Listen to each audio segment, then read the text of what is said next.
So, recording. Yeah, okay. I switched this to record. I don't know why. Force of habit, I guess.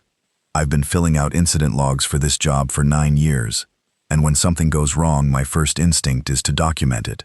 Write it down. Establish a timeline. My supervisor Keith used to say I was the most thorough technician he'd ever hired, which is management speak for I take too long on everything, because I check it 3 times. Tonight I'm going to check everything about 100 times and it still won't make sense. This is Gavin Holt, Railway Signal and Track Circuit Technician, Southern Metropolitan Network, assigned to the Creston Line overnight maintenance window. I'm recording this because, I don't know, because I can. Because if someone finds this later, I want them to know what happened in the right order. I'm going to tell it in the right order. That's important to me.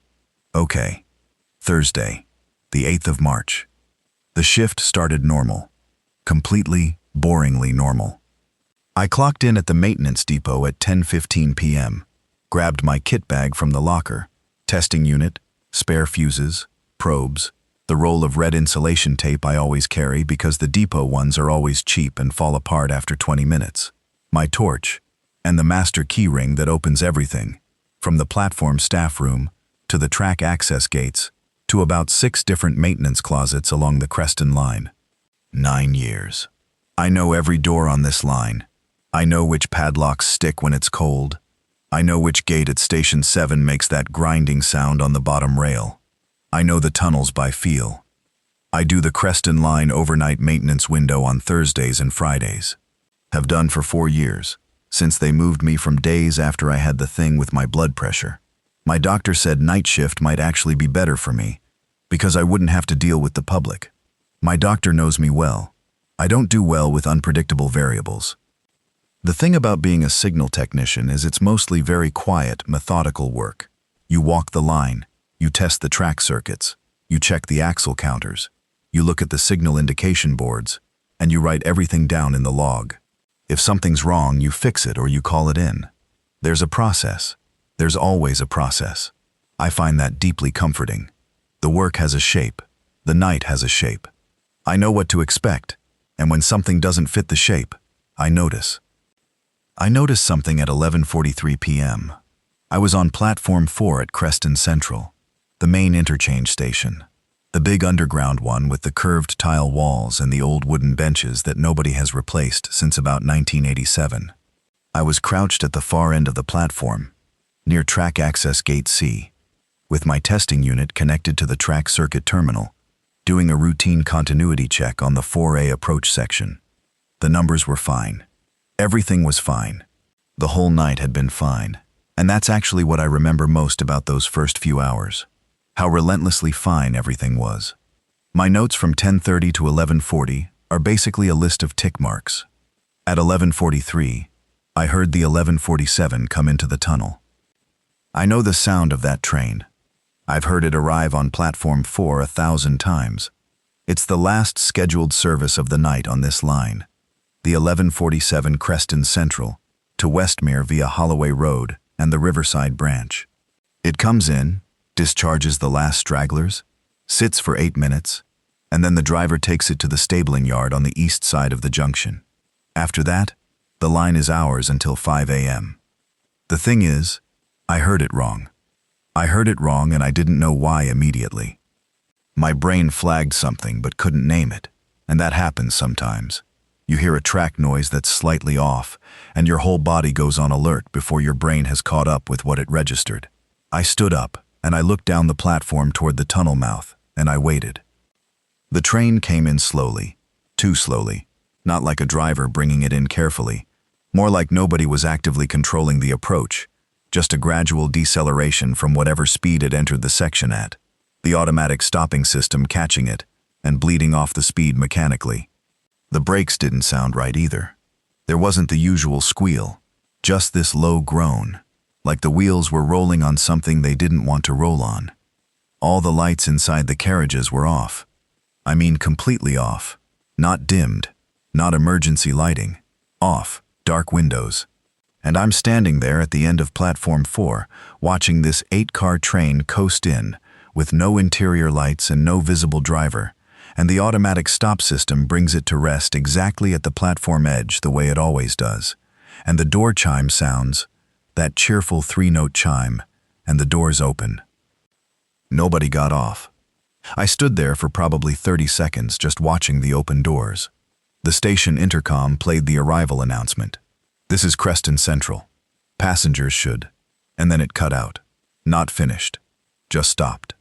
The PA went quiet, and the only sounds were the low hiss of the train's pneumatic systems and my own breathing. I walked toward the train. I know that sounds stupid, written out like that. Walk toward the thing that was clearly wrong, instead of away from it. But I want to be clear about something.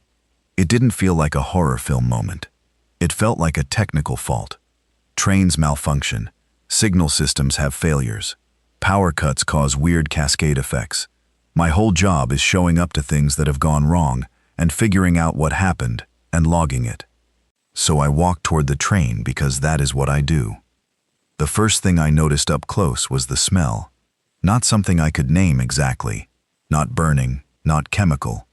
More like the smell of a crowd of people that wasn't there anymore. Like the ghost of body heat. You know how a busy train has that compressed human smell, especially on a warm evening, a mix of sweat and coat fabric and takeaway food. The train smelled like that smell had just left, like it had been very full very recently, and then suddenly wasn't. I looked through the windows of the nearest carriage. Carriage 6, from the numbering on the door panel. The seats were empty. I could see some bags. A kid's shoe, I think. Small, pink, on the floor between two seats. A coffee cup tipped over on a table seat. The coffee dried on the table around it like it had been there a while. Overhead racks with luggage still in them. Like everyone stood up at once and stepped out. Except they hadn't, because I'd just watched the doors open and nobody came out. I checked my phone. 11:49 p.m. I have to say something here. I need to say it because it's important, and because I want to be honest about how it happened, exactly. I checked my phone. Then I put it in my shirt pocket. The breast pocket, the one with the little zip on it. The zip was zipped because I always zip it. Again, force of habit. I've dropped my phone down a track access hole once before, and I've kept everything in a zipped pocket ever since. I looked up from my phone, looked at the train, and heard my phone ring. From inside carriage 6. From inside the locked, empty, dark carriage 6. I stood completely still for, I don't know how long. Long enough. And then I reached into my breast pocket, unzipped it, and held up the phone in my hand. My hand with the phone in it. My phone, physically in my hand. And from inside carriage 6, coming through the closed window, muffled but unmistakably clear, I heard my ringtone playing. My ringtone. The one I set 3 years ago. The one my wife Emma picked because she said my old one sounded like a funeral, and I needed something that made people around me less depressed when I got a call. A simple ascending guitar thing. I know it like I know my own face. Playing from inside an empty, dark, locked train carriage. My phone was in my hand. The ringtone was inside the carriage. Both of those things were true at the same time. My screen showed an incoming call. Number unknown. The call was coming in on my physical phone. I could see the screen flashing with the accept/decline options. And the sound was also coming from inside carriage 6. The sound was both places at once. Which is not possible. Which is not a thing that can happen. I declined the call. The ringtone inside carriage 6 stopped. I stood there for a moment with my thumb still on the decline button and my whole body doing this thing, where every hair was up and my mouth had gone completely dry, and my brain was running in circles, trying to find the technical explanation and not finding one. Then I accepted the next call when my phone rang again 2 seconds later. Nobody spoke. No static. No breathing. Complete silence on the line. Except, I pressed the phone to my ear, and I leaned toward the carriage window. Inside carriage 6. The ringtone had stopped, but I could hear something. Very faint. Through both the phone and the window at the same time, I could hear something that might have been breathing, or might have been the ventilation system, or might have been nothing at all and my brain was just manufacturing it. And then the sound moved. Not the phone. The sound on the phone stayed the same.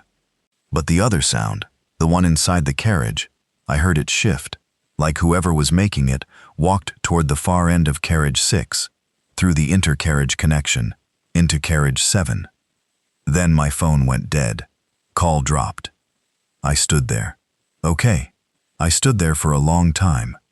Long enough that the automatic door close timer went off, and all the carriage doors shut with a soft thunk.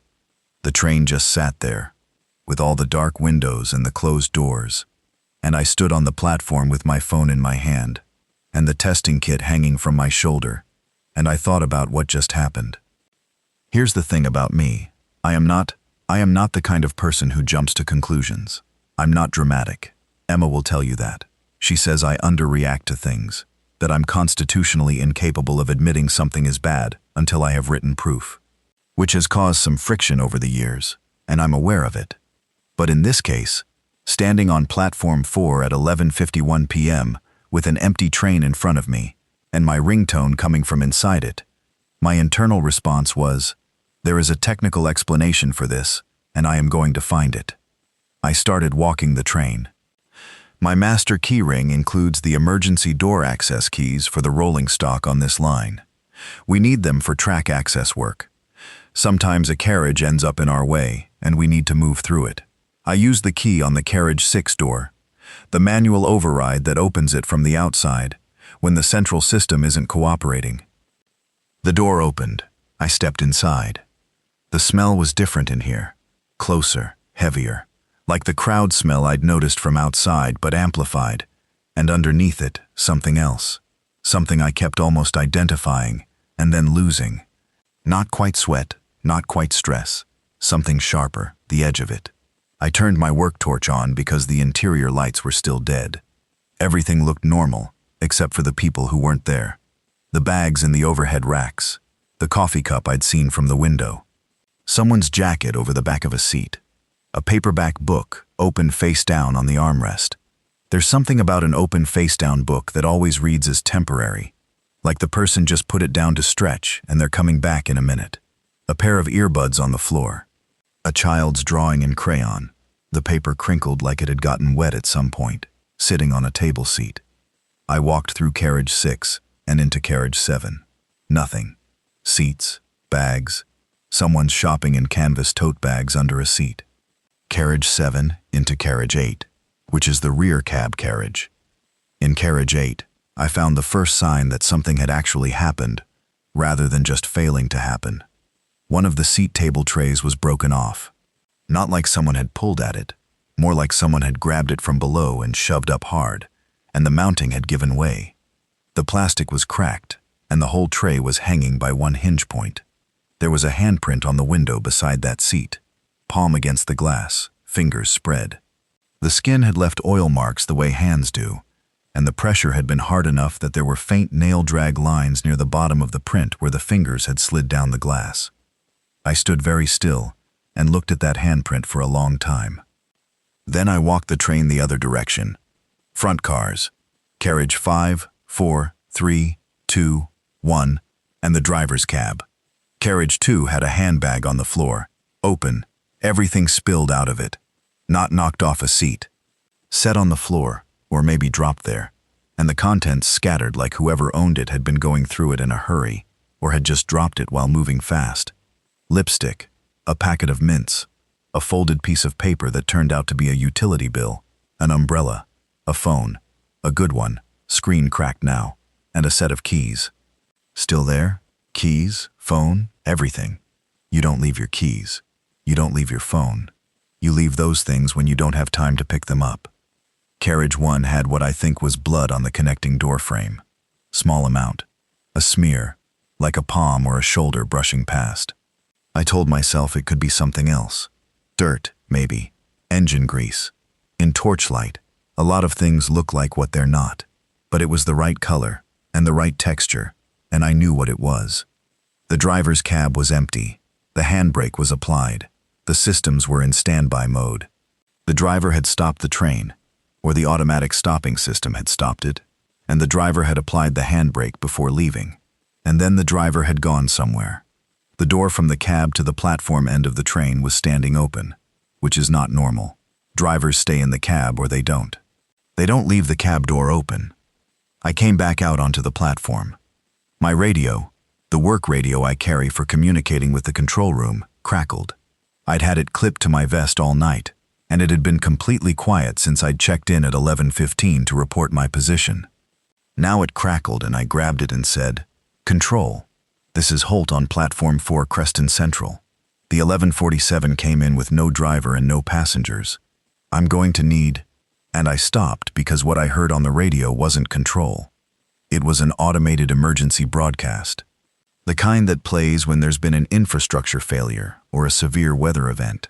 I'd heard it once before, after the transformer fire at the Westmere substation. A flat, synthetic voice reading prepared text. "This is an emergency notification from the Metropolitan Transit Authority. All railway operations on the Creston, Riverside, and Northern Heights lines are suspended effective immediately. Staff are advised to shelter in place and avoid contact with the public. Emergency services are responding to multiple incidents across the network. Further instructions will be provided when..." Then static. Then nothing. I called control on the work channel. Nothing. Called again. Nothing. Switched to the supervisor channel. Nothing. Tried the station manager's office channel, which doesn't go anywhere useful, but I tried it anyway. Nothing.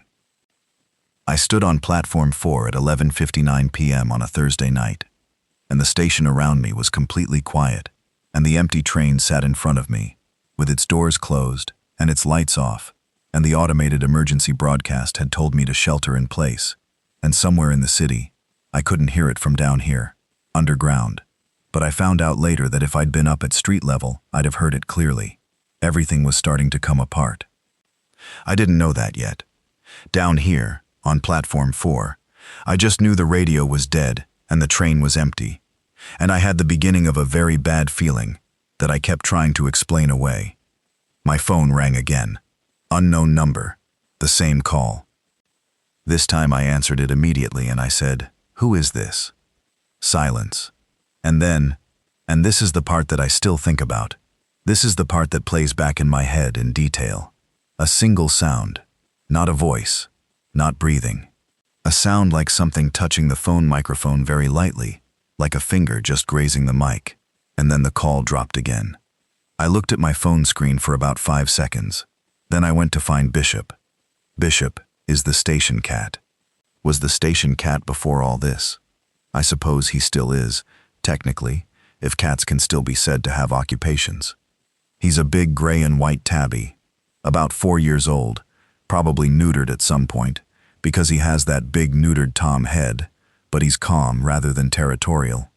He showed up at Creston Central 3 years ago in the way station cats do, just appeared one day and refused to leave, and different staff members started feeding him unofficially until he became an unofficial mascot. Daytime staff call him Tom. The afternoon crew calls him Ghost because of the gray. I call him Bishop because the first time I saw him, he was sitting on top of a signal relay box with the dignity of someone who owned the room. I'm the one who actually feeds him on Thursday and Friday nights, because I'm the only staff down here during those hours, after about 11 p.m. I keep a small bag of dry food in my kit bag. He usually finds me within the first hour of my shift. That night, he'd found me around 10:45 on Platform 2, while I was testing the trailing point indicators, and I'd given him his biscuits, and he'd eaten them, and then sat on the platform bench and watched me work for a while the way he does. And then when I moved to Platform 4, he'd gone off somewhere the way cats do. Now I needed to know where he was, because I needed to not be alone on this platform. That's honest. That's the actual reason. I needed company, and the options were very limited, and Bishop counts. I found him in the Platform 3 staff room, sitting on top of the lockers. He'd pushed himself into the corner between the top of the locker and the ceiling, which is what he does when something has unsettled him. He does this maybe once every few months. Something loud on the tracks, a particular train that comes in fast, whatever. He squashes himself into the high corner, and he stays there. He was in the high corner. His ears were flat, and his eyes were very wide, and when I came in and said his name, he made a sound. Not a meow. Something lower and rougher. a sound I'd never heard him make, and he pressed further back into the corner. Something had scared him before I got scared. I thought about that. I put my kit bag down and I stood on the bench seat to reach him, and he let me pick him up, which he sometimes does and sometimes absolutely does not. And I held him against my chest, and he was rigid with tension, every muscle locked. I stood in the staff room with the door closed, and I held the cat, and I thought. My phone rang, from the direction of the platform. Not from the platform, from the train. The train was right outside. The platform 4 face of Creston Central is visible through the staff room window, an internal window that looks out over the platform, not outside the station. I looked through the window. The train was still there, dark windows, closed doors. My phone was in my hand. The call was incoming on my phone, and from carriage 7, which was lined up right outside the window, I could hear my ringtone. I declined the call. The sound in carriage 7 stopped. I sat down on the bench seat with Bishop on my lap and I made a list in my head. Facts. Established facts. 1. The 1147 arrived with no passengers and no visible driver. 2. Passengers had been on that train because their belongings were still in it. 3. Signs of a struggle in at least one carriage, possibly 2. 4. The control room radio is down. 5. The Metropolitan Transit Authority has issued a shelter-in-place directive via automated broadcast. 6. Something has caused this directive. Multiple incidents, the broadcast said. 7. Something is ringing with my ringtone from inside carriages of the train, and the sound moves from carriage to carriage, and I cannot explain this. 8. Bishop is scared. The facts add up to something bad happening. I can reason about what something bad means in 2 directions. Direction 1. Something systematic. A gas leak. A hazardous material incident. Something that caused passengers to evacuate the train rapidly and is still affecting infrastructure and communications. Direction 2. Something violent and fast-moving. An attack. A riot. Something that caused people to flee. The handprint on the window in carriage 8 is not consistent with a gas leak. People don't press their hands hard against windows and drag their fingers down the glass because they're feeling woozy from carbon monoxide. That's a people running from something print. That's a please let me out print. I held Bishop and I sat with the list, and I got to direction 2, and I started thinking about what I needed to do. The first thing was to check what was happening above ground. The station exits to street level are the escalators at the north end of the platform, and the stairs at the south end. I was not ready to go up either of those. Not yet. But the station had a public address relay system that also received local emergency broadcasts, and the control panel for that system was in the station manager's office on level B, which is the intermediate level between the platforms and street level. My master keyring opens the station manager's office. The second thing was to understand the station's current state. The escalators were running when I arrived, but would they still be? The gates. Had anyone come through the gates since the train arrived? Were the turnstile barriers still in the locked closed position for out-of-hours use? The third thing was, what did I have? Kit bag, testing unit and probes, not immediately useful for survival. Spare fuses, not useful. Insulation tape, actually kind of useful for everything. Torch, with 2 spare batteries. My work radio, my phone, half a bag of Bishop's dry food, a granola bar I'd been carrying since Tuesday, a small first aid kit that the depot issues which has 2 bandages and a tiny foil emergency blanket and 3 antiseptic wipes, and my master keyring. In my jacket pockets, my wallet, a folding utility knife I carry for cutting cable ties and tape, a small flashlight, back up to the work torch, and my gloves. That's it. That's everything. I had the emergency broadcast. I had a shelter-in-place order. I had an empty train and missing passengers and something moving around inside the carriages playing my ringtone. And I had a deeply unhappy cat and no idea what was happening above ground. I decided to get to the station manager's office before I decided anything else. I put my jacket on fully, zipped it, slung the kit bag, picked up Bishop. He tolerated this, still rigid but not struggling, and tucked him against my left arm, like a football, The way you have to hold a cat who doesn't want to be held, but will allow it if you're firm about it. I opened the staff room door and stepped out onto platform 3. The platform was empty and very quiet. The normal hum of the ventilation system, which I'm so used to I don't hear it anymore, was noticeably louder in the silence. The fluorescent platform lights were all on, that flat institutional brightness that makes everything look slightly overexposed. The yellow safety stripe at the platform edge, the gap signs, the route maps on the wall, everything normal, everything wrong. I could see the nose of the 1147 around the curve of platform 4. Still there. I moved toward the platform 3 stairs to level B. My boots on the tile. I became very aware of my boots on the tile. Every step too loud. I try to walk quietly, and I can't. I'm a 12-stone man in work boots, but I tried. Level B, the intermediate level. This is where the ticket barriers are, and the small retail units. A Costa Coffee that closes at 8 p.m., a W.H. Smith that closes at 6, and a small newsagent that has a sliding security shutter that the owner always has trouble with. All of them were closed and shuttered, which was normal for midnight. The barrier line was in the locked out of service position. The barriers open in both directions for any remaining staff, also normal. What was not normal was the gate at the top of the north stairs, the heavy fire door that's supposed to be held open during operating hours and closed out of hours. It was in between, standing open, but at an angle, as if it had been propped and the prop had moved. And through the gap, I could hear something. Not from outside, not from the street, from the stairs themselves, the north entry staircase. Something on the stairs. A sound like bad walking. I don't know how else to put it. The rhythm was wrong. Not a limp, not someone tired. Something with rhythm that didn't quite match the pattern of stair climbing. Each step sounds slightly different from the last.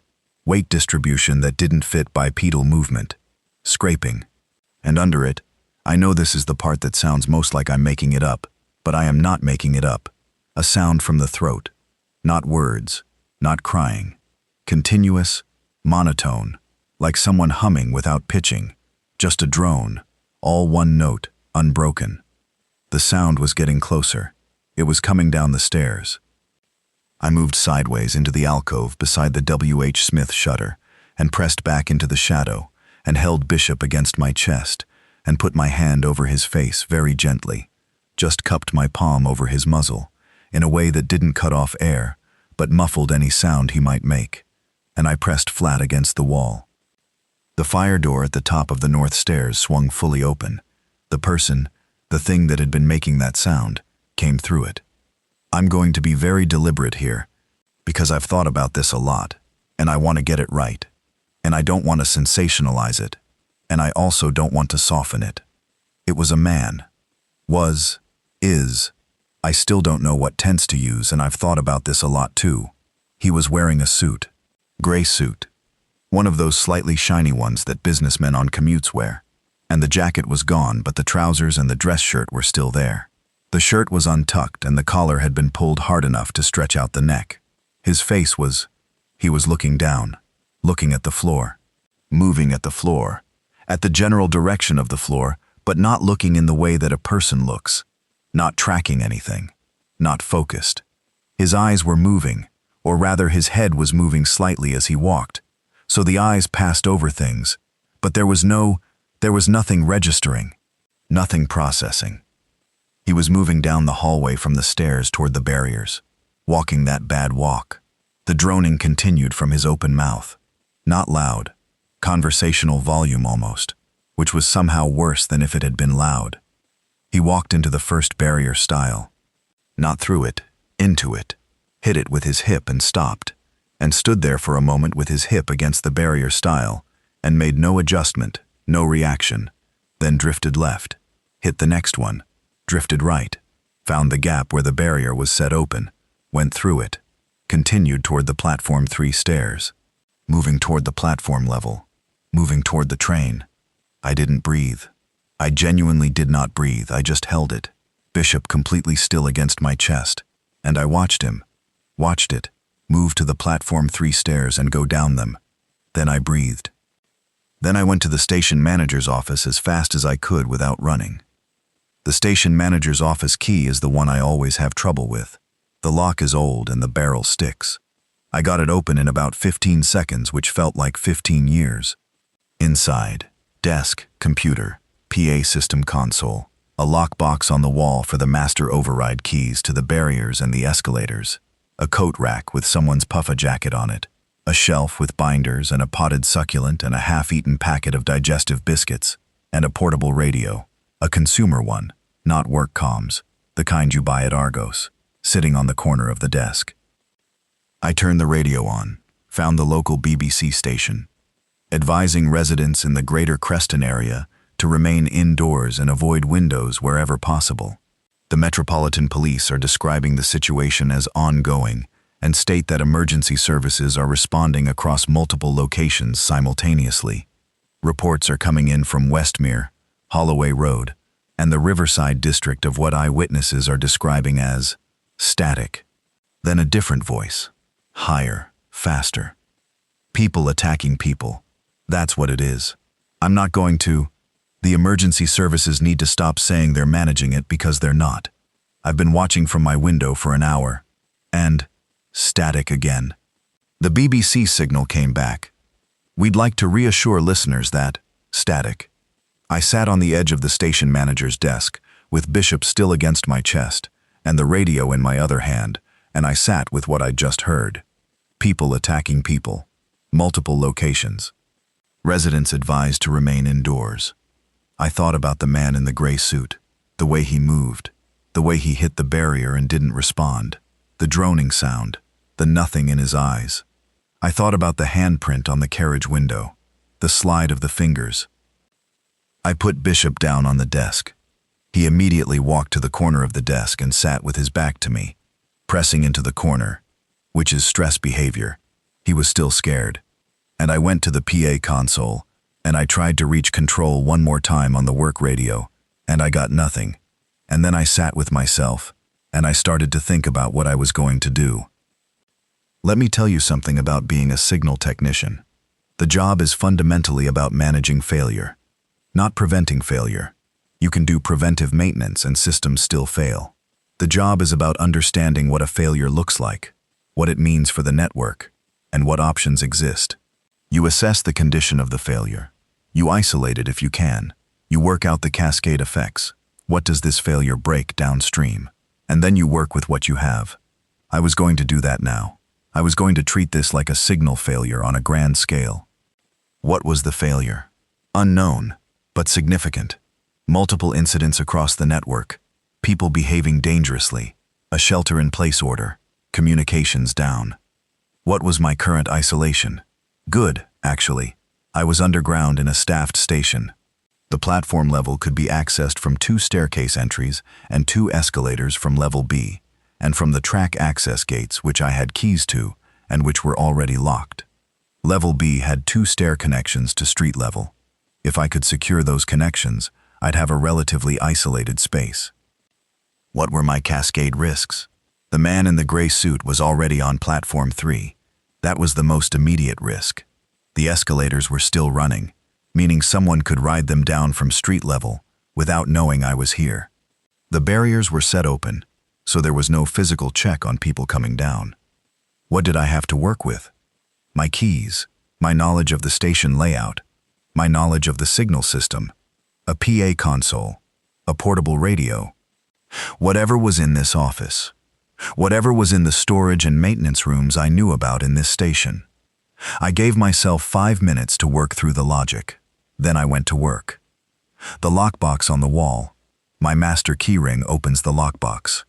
Inside, the escalator isolation key, a physical key that cuts power to the escalators, the barrier mode override key, and the emergency station lighting override switch. I took all 3. The escalator isolation key went into the escalator control panel in the level B plant room, which is down the short corridor behind the ticket barriers. I turned both escalators off. Anyone coming from street level down the north or south entries now had stairs only, which meant they had to physically walk, which meant noise, which meant I'd hear them. The barrier override key I set to full lock mode, Barriers shut in both directions. That didn't help much against something that just walks into the barriers and drifts until it finds the gap. But it slowed things down, and it might deter people from coming down if they saw locked barriers at the bottom of the stairs. I couldn't seal the staircase entries themselves without something physical. The fire doors at the top of both entries could be propped closed from inside, but they opened inward, and there was nothing in the immediate area to brace them with. I'd need to find something. But first, the man on Platform 3. I went to the Platform 3 6TV console. The station has security cameras, or had them, in that useful sense. I could see Platform 3 on the monitor. The man in the gray suit was on the platform. He'd found the 1147 and was moving along its length. Not trying to get in, exactly. More like his path kept bringing him into contact with the train, and he'd touch it and drift away and come back. Just movement. Directionless movement that kept being interrupted by the train's physical presence. Platform 4 was empty. The rear of the 1147 was visible on the Platform 4 face. It's a double platform section of the station. The train serves both faces simultaneously. There was nothing on Platform 4. Platform 2, the northbound slow line, was empty. The camera covering Level B showed the barriers and the Costa Coffee and the entrances to the stairways. The south stairway camera was angled wrong, and I couldn't see up it clearly. The north stairway camera was clearer. Something was coming down the north stairs. Two somethings. Moving slowly. That same wrong rhythm. Stopping on the landing and then continuing. Coming down. I had maybe 3 minutes before they reached Level B. I grabbed the puffer jacket off the coat rack. It was too big. Probably the station manager's spare. But I put it on anyway, because my work vest was bright yellow, and I wanted something less visible. I grabbed the packet of digestive biscuits off the shelf. Whole sleeve, about 12 left. Put them in my kit bag. Put Bishop in the kit bag, gently, firmly, and he went in with dignity, because sometimes he's good about the bag, and left the zip open about 4 inches at the top so he could breathe and have his head out if he wanted. I took the portable radio. I took the first aid kit from the shelf. It was a proper one, larger than the pocket kit I carry. It had proper dressings and a tourniquet and scissors. I came out of the station manager's office and locked it behind me and moved toward the south stairs. Not up them. Down. There is a level C in this station, the deepest level, the one most passengers never see. It's maintenance level only. The southbound platform of the underground section is level C, and below that are the track access passages and the maintenance tunnels, and the junction signal room, which is a room about the size of a large bathroom that houses the relay racks for the South Junction signals. I know Level C better than I know my own house. I've spent 9 years in Level C. More importantly, Level C connects to the maintenance tunnel network. The maintenance tunnels run under the whole line. If I needed to move, Level C was my exit. But I wasn't leaving yet. Not until I understood what was happening better. Not until I knew whether there was anyone else down here. I got down to Level C, and I stopped at the base of the south stairs, and I listened. Above me, at Level B, I could hear the two somethings from the north stairway coming through into the Level B space. The sound of them hitting the closed barriers. That same low droning. 2 voices now, not harmonizing, just both doing it independently. Below me, in the access passage that runs alongside the southbound track, nothing. Just the ventilation hum and my own breathing. I sat down on the bottom step with my kit bag on my lap and Bishop's head poking out of the bag, and I thought about the phone. Someone had called me. Multiple times.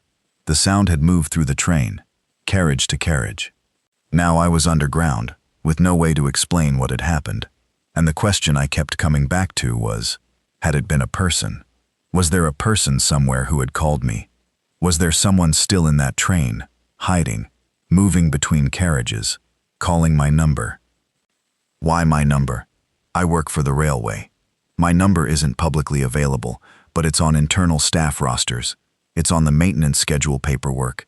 It's on the laminated sheets in the driver's cab of every train on this line that list emergency contacts.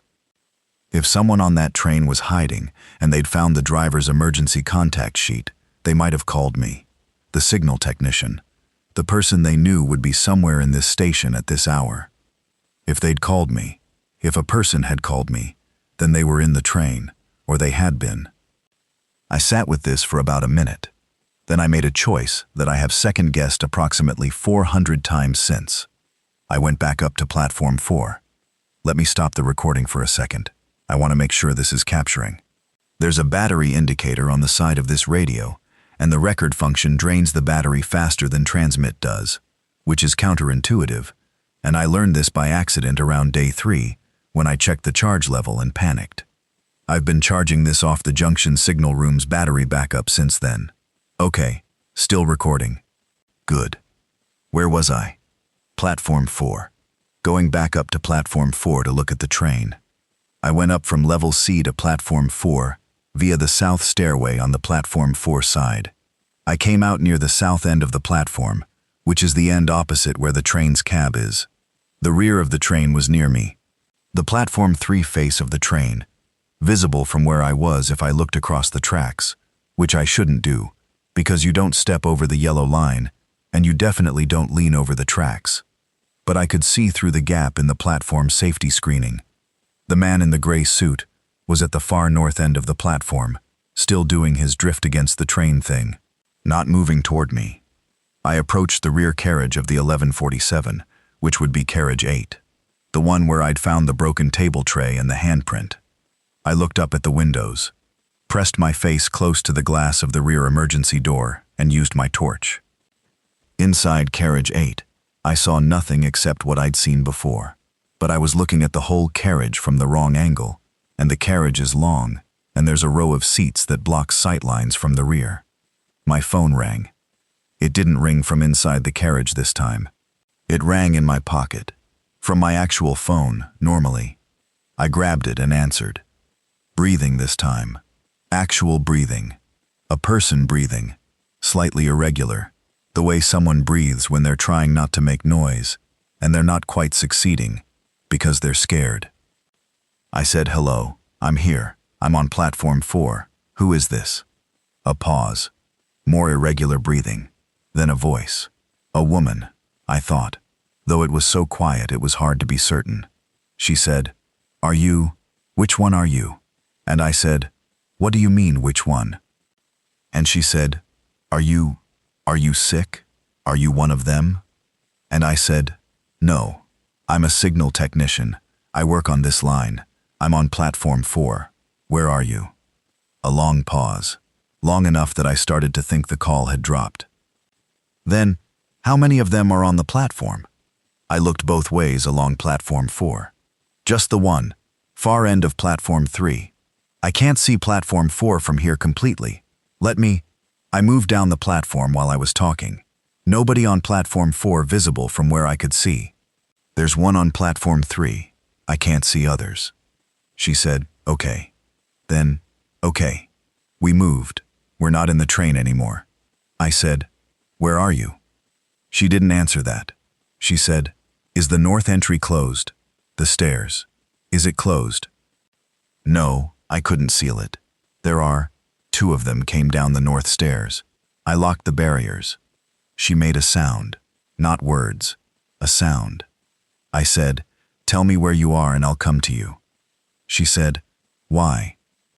I said, because you're not sick, and I'm not sick, and that seems like the relevant thing right now. Another long pause. Then she gave me a location.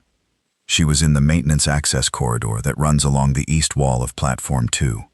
There's a door at the north end of platform 2, solid, gray, no handle on the public side, that leads to a corridor that runs behind the platform wall to the track junction area.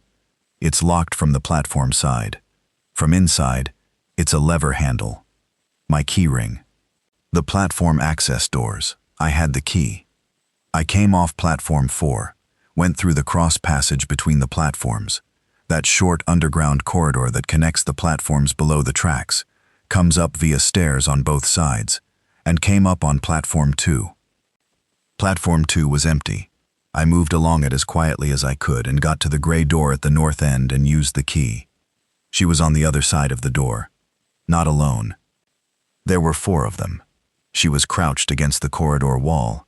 A woman in her 40s with short dark hair and a blazer that had been really professional this morning and was now torn at one shoulder. And behind her were 3 other people. A man in his 60s who was sitting with his back against the wall and his eyes closed, and a cloth pressed to his right forearm that I clocked immediately. A teenage boy, couldn't have been more than 15, standing close to the wall with his arms wrapped around himself. And another man, 30s, heavyset, who was standing between the older man and the door, with his body slightly angled to block my view of the sitting man, which I also clocked immediately. I looked at all of them and I said, "Okay, I'm Gavin. I work on this line. I've been on shift since 10:15. I didn't see anyone come down to platform level tonight except the 1147, and then one person who came down the north stairs about 20 minutes ago. There are 2 of them, the sick people, on level B now as far as I know, and one on platform 3. My radio's down. What happened on the train?" The woman looked at me for a moment. Then she said, "Everyone just went." She said it like she was reporting something straightforward rather than something terrible. We were coming into the station, and 2 people in our carriage, someone bit someone, and then it was, she stopped. She said, "They moved so fast. We went to the back of the train, 4 of us." I looked at the older man against the wall, the cloth on his arm. I said, "What happened to him?" The heavy-set man in front of him said, "He fell. He hit his arm on the seat bracket when everyone was moving." I looked at the heavy-set man's face when he said it. He held my gaze fine, steady, completely steady, which is either because he's telling the truth or because he's an excellent liar, and in my experience, people who are lying about something serious cannot usually hold eye contact that cleanly. But I kept the information in the back of my mind. I said, "Can he walk?" The older man opened his eyes. He said, "I'm fine." His voice was steady, slightly pale, but steady. "It's a cut. It's a bad cut. I need it properly cleaned and covered, but I'm standing in about a minute." His name turned out to be Arthur. He was 63, retired teacher. He'd been on the train with his grandson. That was the teenager, whose name was Owen. The woman with the blazer was Diane. She worked in insurance. She'd been doing an evening client meeting and was taking the last train home. The heavy-set man was called Patrick. He'd been on his way back from visiting his brother. He'd had a couple of drinks, but he was not drunk in any meaningful sense, just slightly soft around the edges. Patrick helped Arthur up. Owen stayed against the wall and said nothing, and watched everything. Arthur's arm, once he let me look at it, which he did, methodically rolling back the sleeve of his cardigan. It was a deep laceration from the metal edge of a seat bracket, the kind of cut that needs stitches and pressure and not much else. Not a bite. The wound geometry was entirely wrong for a bite. It was a straight-edged cut, and I've seen enough minor industrial injuries to read a wound shape. I put the proper dressing from the larger kit on it, and Arthur said thank you very specifically. I said, "Right, here's what I know. I know this station better than any of you. I have keys to almost everything. I know the tunnel network under this line. I know where the emergency power supplies are and where the maintenance stores are and where we can find more supplies. I don't know what's happening above ground, beyond what I heard on the radio in the station manager's office, which was bad, but incomplete. What I do know is that we are underground. We are away from the street-level chaos, and right now this station is a defensible space if we use it properly." Diane said, "There are infected people in the station. 3 that I've counted. I can track them on the CCTV. I need to either move them somewhere contained or avoid them. The priority right now is securing level B, so nothing else comes down from street level." Patrick said, "Can you do that? Secure it?" "I can close and brace the stairway fire doors. If they're braced from below, they can't open inward. I have things I can use. There are bolt locks on both fire doors that are only operable from the maintenance side, which I have keys to. So if I can get to the maintenance side panels and engage those bolts, we have the doors sealed." Owen spoke for the first time. He was looking at me and he said, "What about the escalators?" "I already turned them off." Owen nodded, like he'd been checking whether I'd thought of it. 15 years old. I want to tell you about the next several hours in detail, because the details are what made the difference. And because I've learned that in this situation, in this kind of situation, the details are what keep your brain in order. They keep you from going somewhere bad in your head. You have a task, you do the task, you have the next task. The task is what you have. So the details matter. We spent the first 2 hours securing level B and taking stock. The north stairway fire door.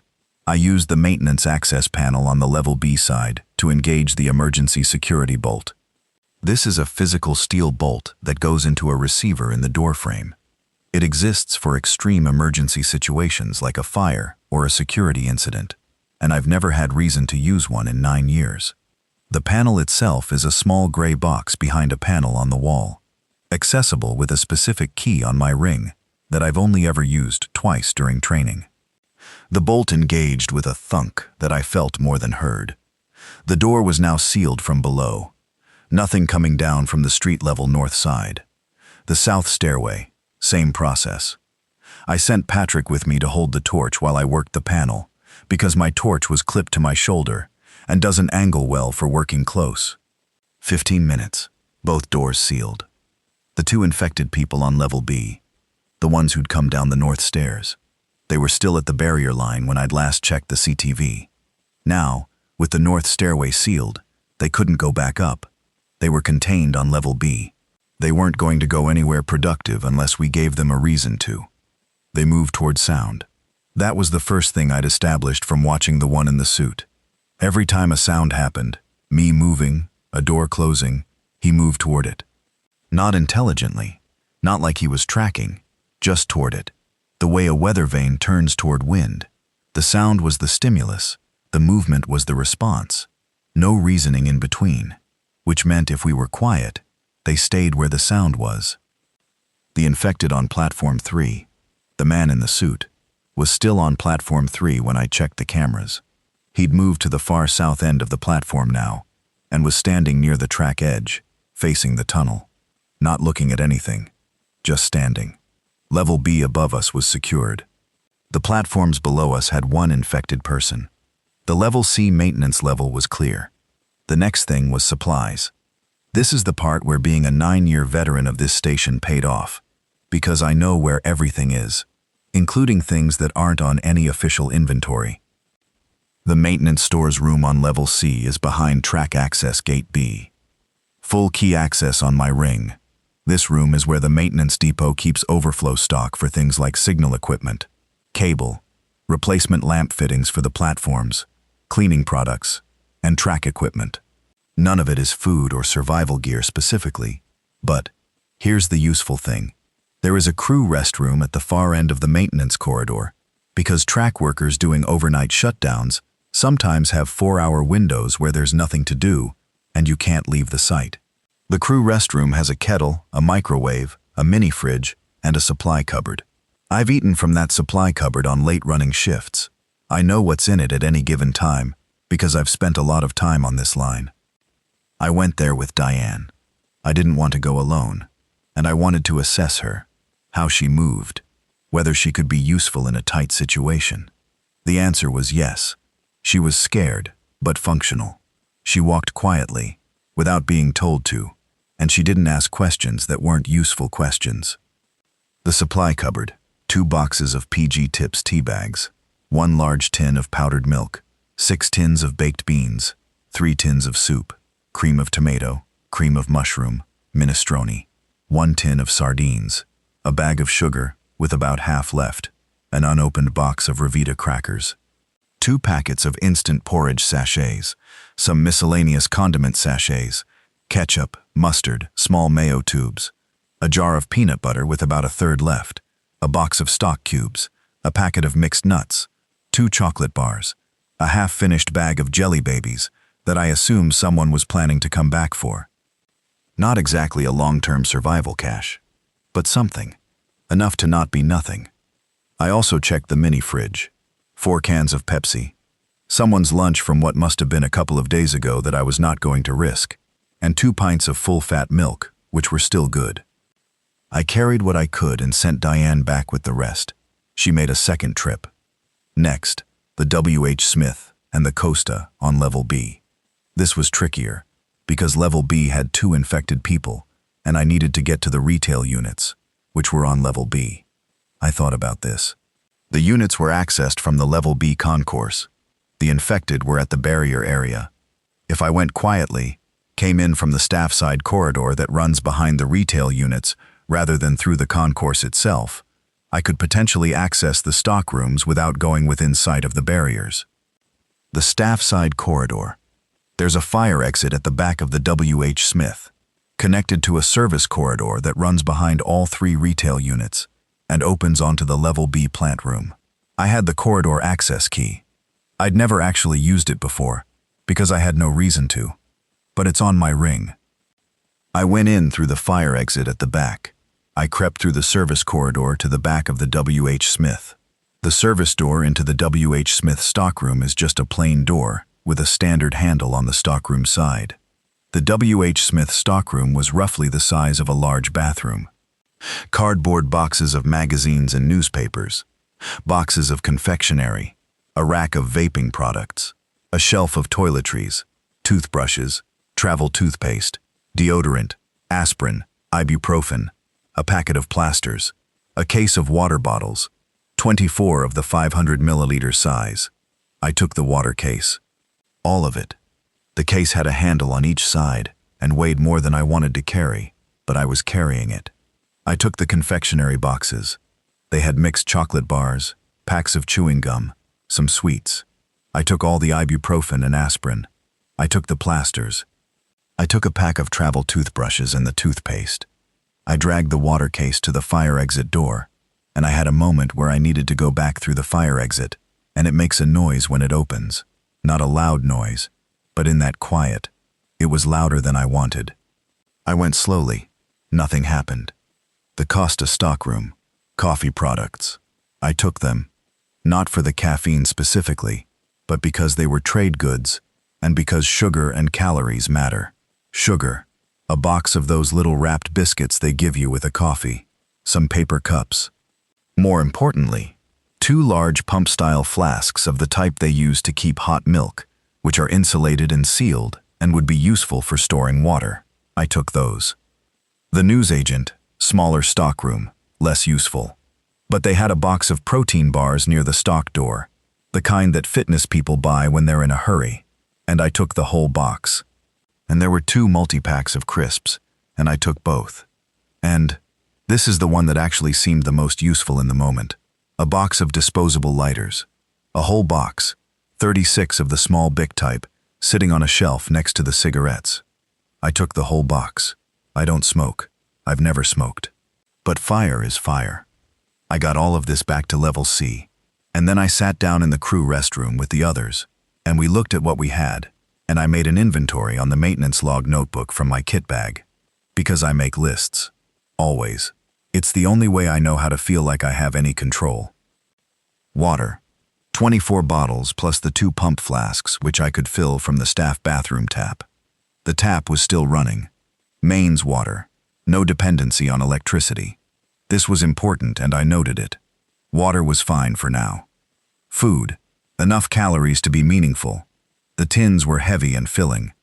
The protein bars, biscuits, peanut butter, mixed nuts, crackers, decent dense calories, chocolate and sweets, for morale and fast energy. I estimated, roughly, without knowing how many days this would last, that for 5 people, we had enough substantial food for somewhere between 10 and 14 days, if we were careful. Probably less because I was estimating generously on the per-person intake side, and one of the 5 was a teenager who would eat more than the estimate. Medications. Ibuprofen and aspirin. Not nothing. Arthur's arm needed monitoring. Heat. Light. The crew restroom's microwave was working from the station's backup power, which ran off the battery backup system in the electrical plant room. That battery backup was sized for about 72 hours of essential systems.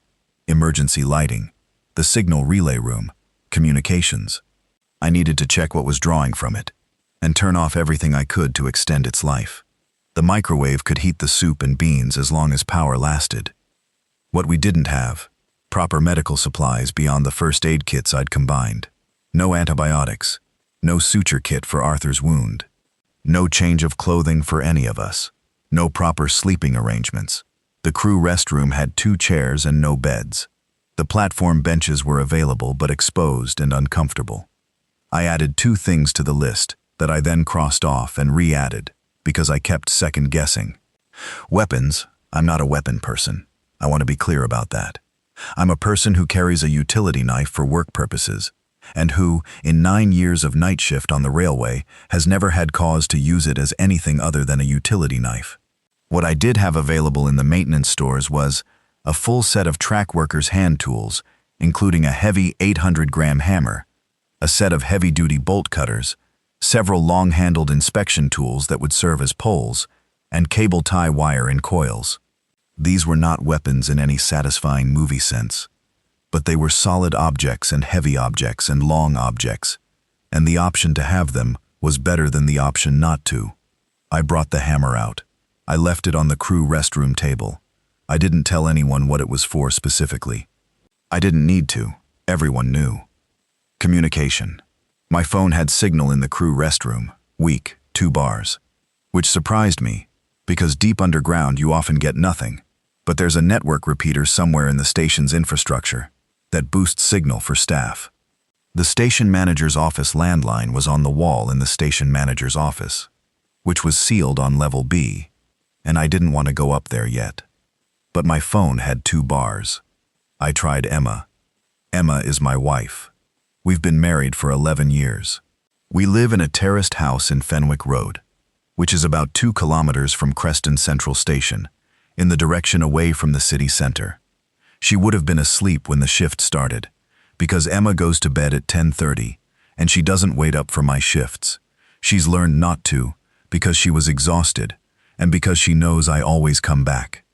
She would have woken up when whatever was happening started happening.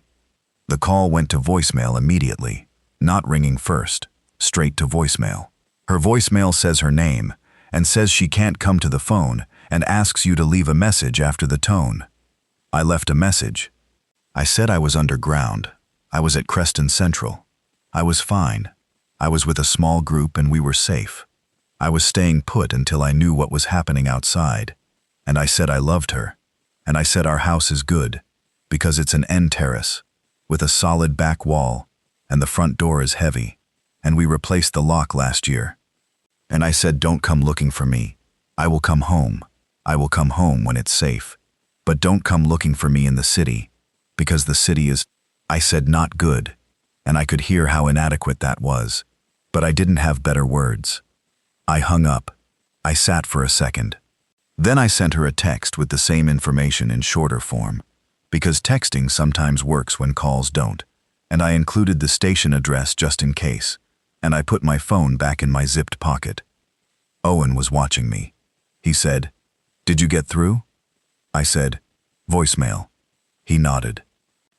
I said, "Who do you need to call?" He said, "My mum." Then he said, "But she's, my granddad and I. We were coming from her place. She lives in Westmere." He looked at Arthur. Arthur had his eyes open and was looking at the ceiling and said, without looking at Owen, "Your mother will be fine. She has a good head on her," which might have been true, and might have been something you say to a 15-year-old who is sitting in a maintenance corridor under a train station while the world falls apart. Maybe both. I gave Owen my phone. He called his mum. Got voicemail too. He left a message that started formal and carefully worded, and then at the end, his voice cracked just slightly, just for a second, and then he steadied it. He gave the phone back to me and thanked me, and went back to sitting against the wall. Patrick had been quiet through most of this. Now he said, "What's your plan?" "Actually," I said, "immediate. Secure the station. Inventory supplies. Stay quiet and out of sight of the infected. Medium. Understand what's happening above ground. Longer term. Figure out the safest way out of here when the situation develops." Patrick said, "That's a lot of figure out later." I said, "Yeah, because I don't have enough information yet to figure out later. What I do have is, we are in a controlled space. We have water. We have food. We have power.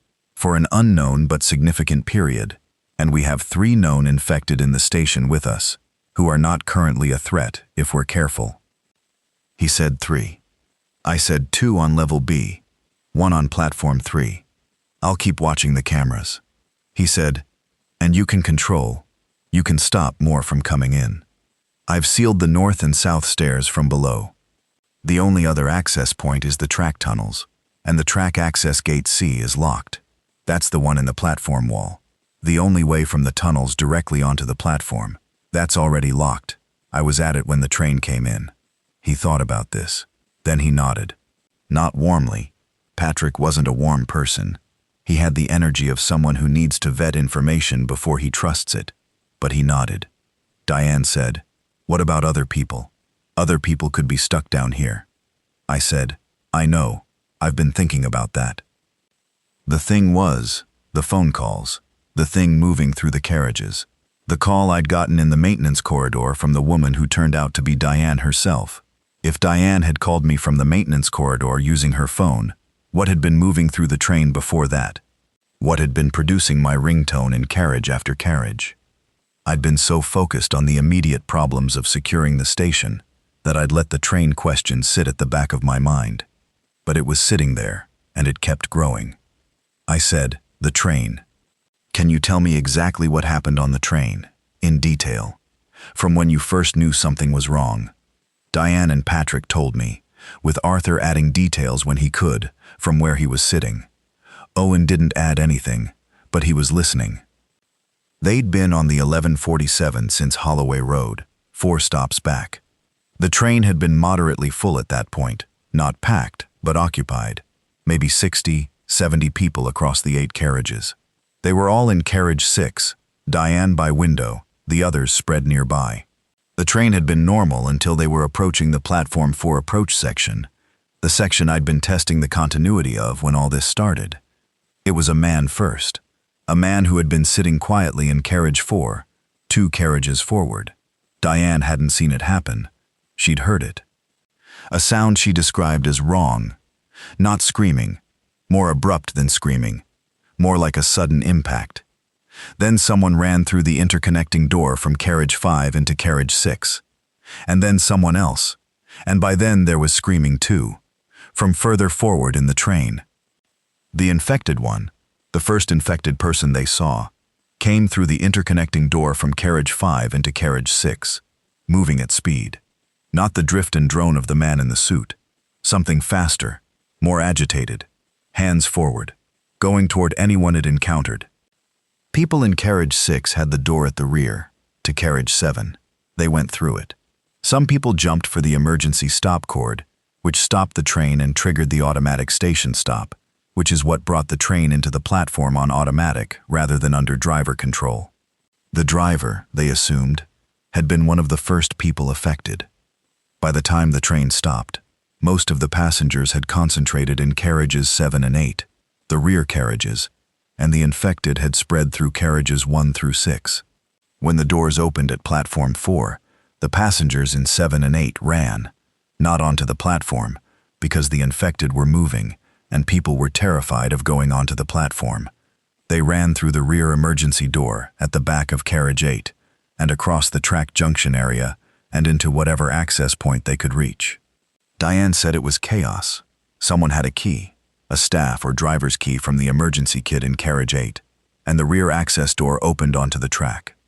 Most of the passengers had gone through the trackside exit.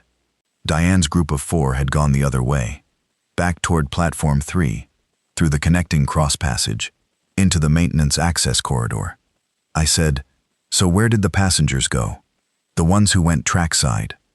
Diane said, I don't know. Through the tunnels? Some of them had flashlights on their phones. They just ran. I said, how many? She thought, 40? 50? I couldn't count. I sat with this. 50 people, running into the maintenance tunnels under Creston Central at midnight on a Thursday. Most of them with phone flashlights, none of them knowing the tunnel network, running from infected people who were on the train and may or may not have followed them off. 50 people in the tunnels. And someone, something, had called me.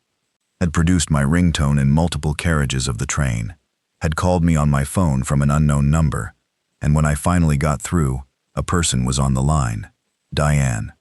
But Diane had just told me she'd been in the maintenance corridor, not in the train, when she called me. So the train calls, the ringtone in the carriages, those hadn't been Diane. I said, "Did anyone else in your group call a railway number? A work number? Did anyone else have a phone with them that might have been?"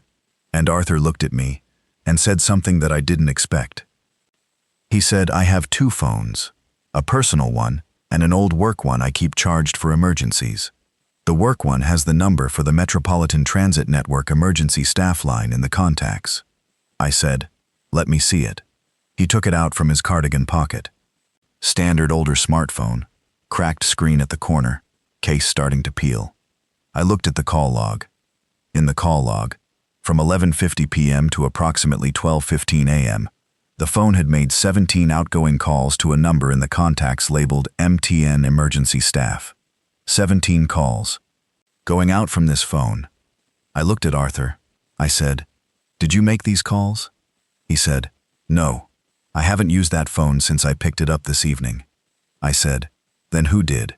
And Owen said, from the wall, very quietly, "I did." Owen's explanation, and the thing I hadn't accounted for. He'd taken his grandfather's old work phone while they were still in carriage 8, when the situation was bad and he was trying to reach help. He'd gone through the contacts looking for a number, any number, something useful. The MTN emergency staff number came up, and he called it repeatedly. The signal in the carriage was bad, deep in the approach tunnel, so most of the calls failed to connect. But he kept trying. He'd been holding the old phone in his left hand, and his grandfather's hand in his right, and he'd been calling the same number over and over. And sometimes, when the signal caught, it had connected, and the connection had translated as my ringtone, because the number routed through the on-call signal technician pager system, which patches through to the on-duty signal technician's phone for the relevant line section. Thursday nights on the Creston line. My number. So Owen had been calling me, from inside the carriage, and moving between carriages, carriage 8 toward carriage 7 toward carriage 6, while his group was trying to figure out what to do, which is why the ringtone had seemed to move. I sat with this.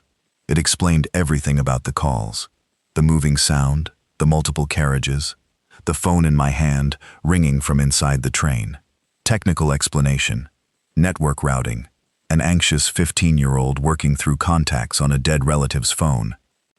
I said, "Why didn't you say anything when I answered?" He said, "I didn't answer. I just kept calling. When the call connected, I couldn't hear anything, and I assumed it wasn't getting through." I said, "The first call I accepted, I heard breathing. That was you." He said, "I didn't hear anything on the call. I assumed it had failed." I said, "And the last call, before the call I got from the maintenance corridor?" He said, "I think I dropped the phone. My granddad was hurt, and we were moving, and I think I dropped it in the carriage and left it." So the second to last call I'd gotten, the one where I'd heard the single sound of something touching the microphone, that wasn't a person. That was a phone, dropped in carriage 8, being knocked by something. The calls were explained. Owen had been calling me and not hearing anything. I had been answering and hearing breathing, and the technical problem had been a one-way audio failure on the network. Technical explanation. I should have felt better about this. I know why I didn't. Because the explanation of the calls was complete and clean and logical, and it left a gap. The gap was what had knocked the dropped phone in carriage 8, what had grazed the microphone. Something in the carriage had touched the phone, something that wasn't a passenger, because the passengers had left. Something that wasn't one of the infected I'd already accounted for because I had 2 on level B and 1 on platform 3, and I'd seen those on camera. Something in carriage 8. I did not go back to carriage 8 that night. I made a note in the maintenance log, and I did not go back. The first night, what that was like. We set up in the crew restroom. It's not big, maybe 6 meters by 4, roughly, but it was the warmest, most secure room on level C. We had the microwave and the kettle. I made everyone eat, Heated up 3 tins of the soup, shared between 5. It wasn't enough, but it was warm. And I made tea from the PG tips and the powdered milk, and I handed mugs around, and people were grateful in the way you are, when something warm and ordinary happens inside something not ordinary at all. Bishop came out of the kit bag around 1 in the morning. He sat on the table among the cups and food and assessed the strangers, and accepted the situation with the dignity of a cat who has decided that these humans are his to manage now. He ate from his bag of biscuits. He sat on the table. He appeared to notice things about people that I couldn't articulate. Arthur watched Bishop with something that might have been affection and might have been gratitude. Having an animal in the room does something. I can't explain it technically, but it does something to the atmosphere. It introduces a note of normality that anchors people. The cat doesn't know the world has ended. The cat just wants biscuits. I checked the cameras at 1, 1:30, and 2. The 2 infected on level B were still at the barrier area. The infected on platform 3 had moved to the bench at the south end. Was sitting on it, actually, which was strange, though I suppose sitting isn't a specifically human activity. It's just what a thing does when it moves until it reaches a surface it can be supported by. He was sitting there in his gray suit in the empty station at 2 in the morning. I set alarms on my phone for 2-hour intervals so I'd keep checking. I told the others to try to sleep, which I knew they wouldn't properly do, and I sat in the desk chair in the corner of the crew restroom with the maintenance log on my knee, and I started writing things down. The list I made that night is in the log, and I'll read parts of it into this recording later, because it matters. What I wrote was what I know, what I don't know, what I need to find out, and what my resources are. 4 columns. Signal technician habit. You can't fix a problem you haven't defined, and you can't define it properly until you've sorted your facts from your assumptions. What I knew for certain, the station was structurally secure from the outside for now. We had water and food for a matter of days to weeks, if managed properly. The infected people in the station were currently not an active threat. The tunnel network was an available exit route that the infected couldn't currently access, via the sealed track access gate. Communication outside was limited to my phone, with weak signal. What I didn't know, what was happening above ground, and how widespread it was. Whether the battery backup power would last and what my options were when it ran out. Whether there were more infected in the station or in the tunnels. Whether Emma was safe. Whether the 50-odd passengers who'd gone into the tunnels were still alive and where they were. The last one was what kept coming back to me. The 4 people in this room had made it to the maintenance corridor through luck and the training in Diane's type to go sideways rather than forward. 50 people had gone into the tunnels, most of them civilians with no knowledge of the tunnel layout. Some of them could navigate with phone flashlights until the phones ran down. Then they were in the dark in a railway tunnel. The maintenance tunnels have emergency lighting, low red lights at floor level, spaced every 20 meters, running off the same battery backup as the rest of the essential systems. If the battery backup held, the tunnel emergency lighting was on. If it was on, the passengers would be in a faintly lit tunnel rather than complete darkness. The tunnels connect all stations on the Creston line. From Creston Central, you can walk the maintenance route to Holloway Road Station in about 40 minutes, to the Westmere Branch Junction in an hour, to the Riverside Terminus in 2.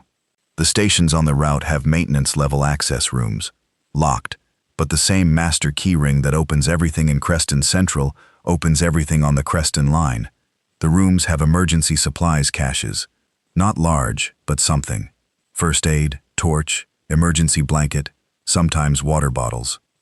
If those passengers were in the tunnels and moving, following the tunnel emergency lighting, they might be moving toward the next station, or they might be stopped somewhere. Or some of them might have found a locked maintenance door and stopped there, not knowing I had a key. And some of them might be infected. That was the one I had to hold still and think about. On the train, the infection had spread within minutes, person to person, biting, and then the bitten person turned and bit someone else. If even one infected person had followed the crowd into the tunnels could be worse than the station. I didn't know. I had no way to know. My work radio was down, my phone had 2 bars, and the network was clearly struggling. At 2:47 a.m., my phone buzzed. Not a call, A text. From Emma. She said, "I'm fine.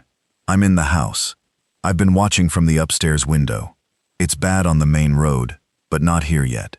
I called your mum. She's fine. She's with the Havertons next door. They all went into the Havertons' place together. Please come home when you can. I love you. I'm scared. Are you really okay?" I read it 4 times. Then I wrote back, "I'm really okay. I'm underground. The station is secure. There are 5 of us. I'll come home as soon as I can find a safe route. You're doing everything right. Stay in the house. Stay away from windows on the ground floor. Don't open the door for strangers. I love you. Tell me in the morning that you're still okay." She replied in about 30 seconds. "Okay. I've got food. I've got the camping lantern from the garage. I'll tell you in the morning." I put my phone down and sat with the quiet for a while. Bishop came and stepped onto my lap and turned around twice and settled, which he does sometimes, and which made me think despite myself about the fact that he'd been fed his usual Thursday night biscuits by someone who was still mostly himself when he fed them. The station hummed. The ventilation ran. Somewhere on level B, 2 people who were no longer people drifted around the barrier area in the dark.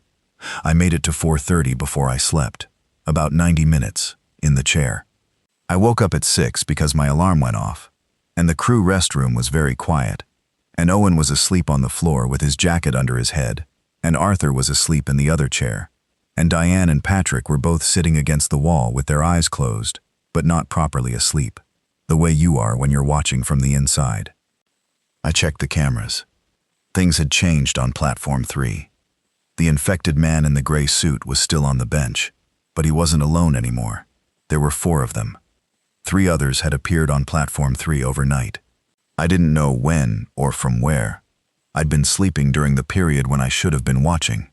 They were at the far north end of the platform, moving in that slow drift until contact pattern. 4 of them.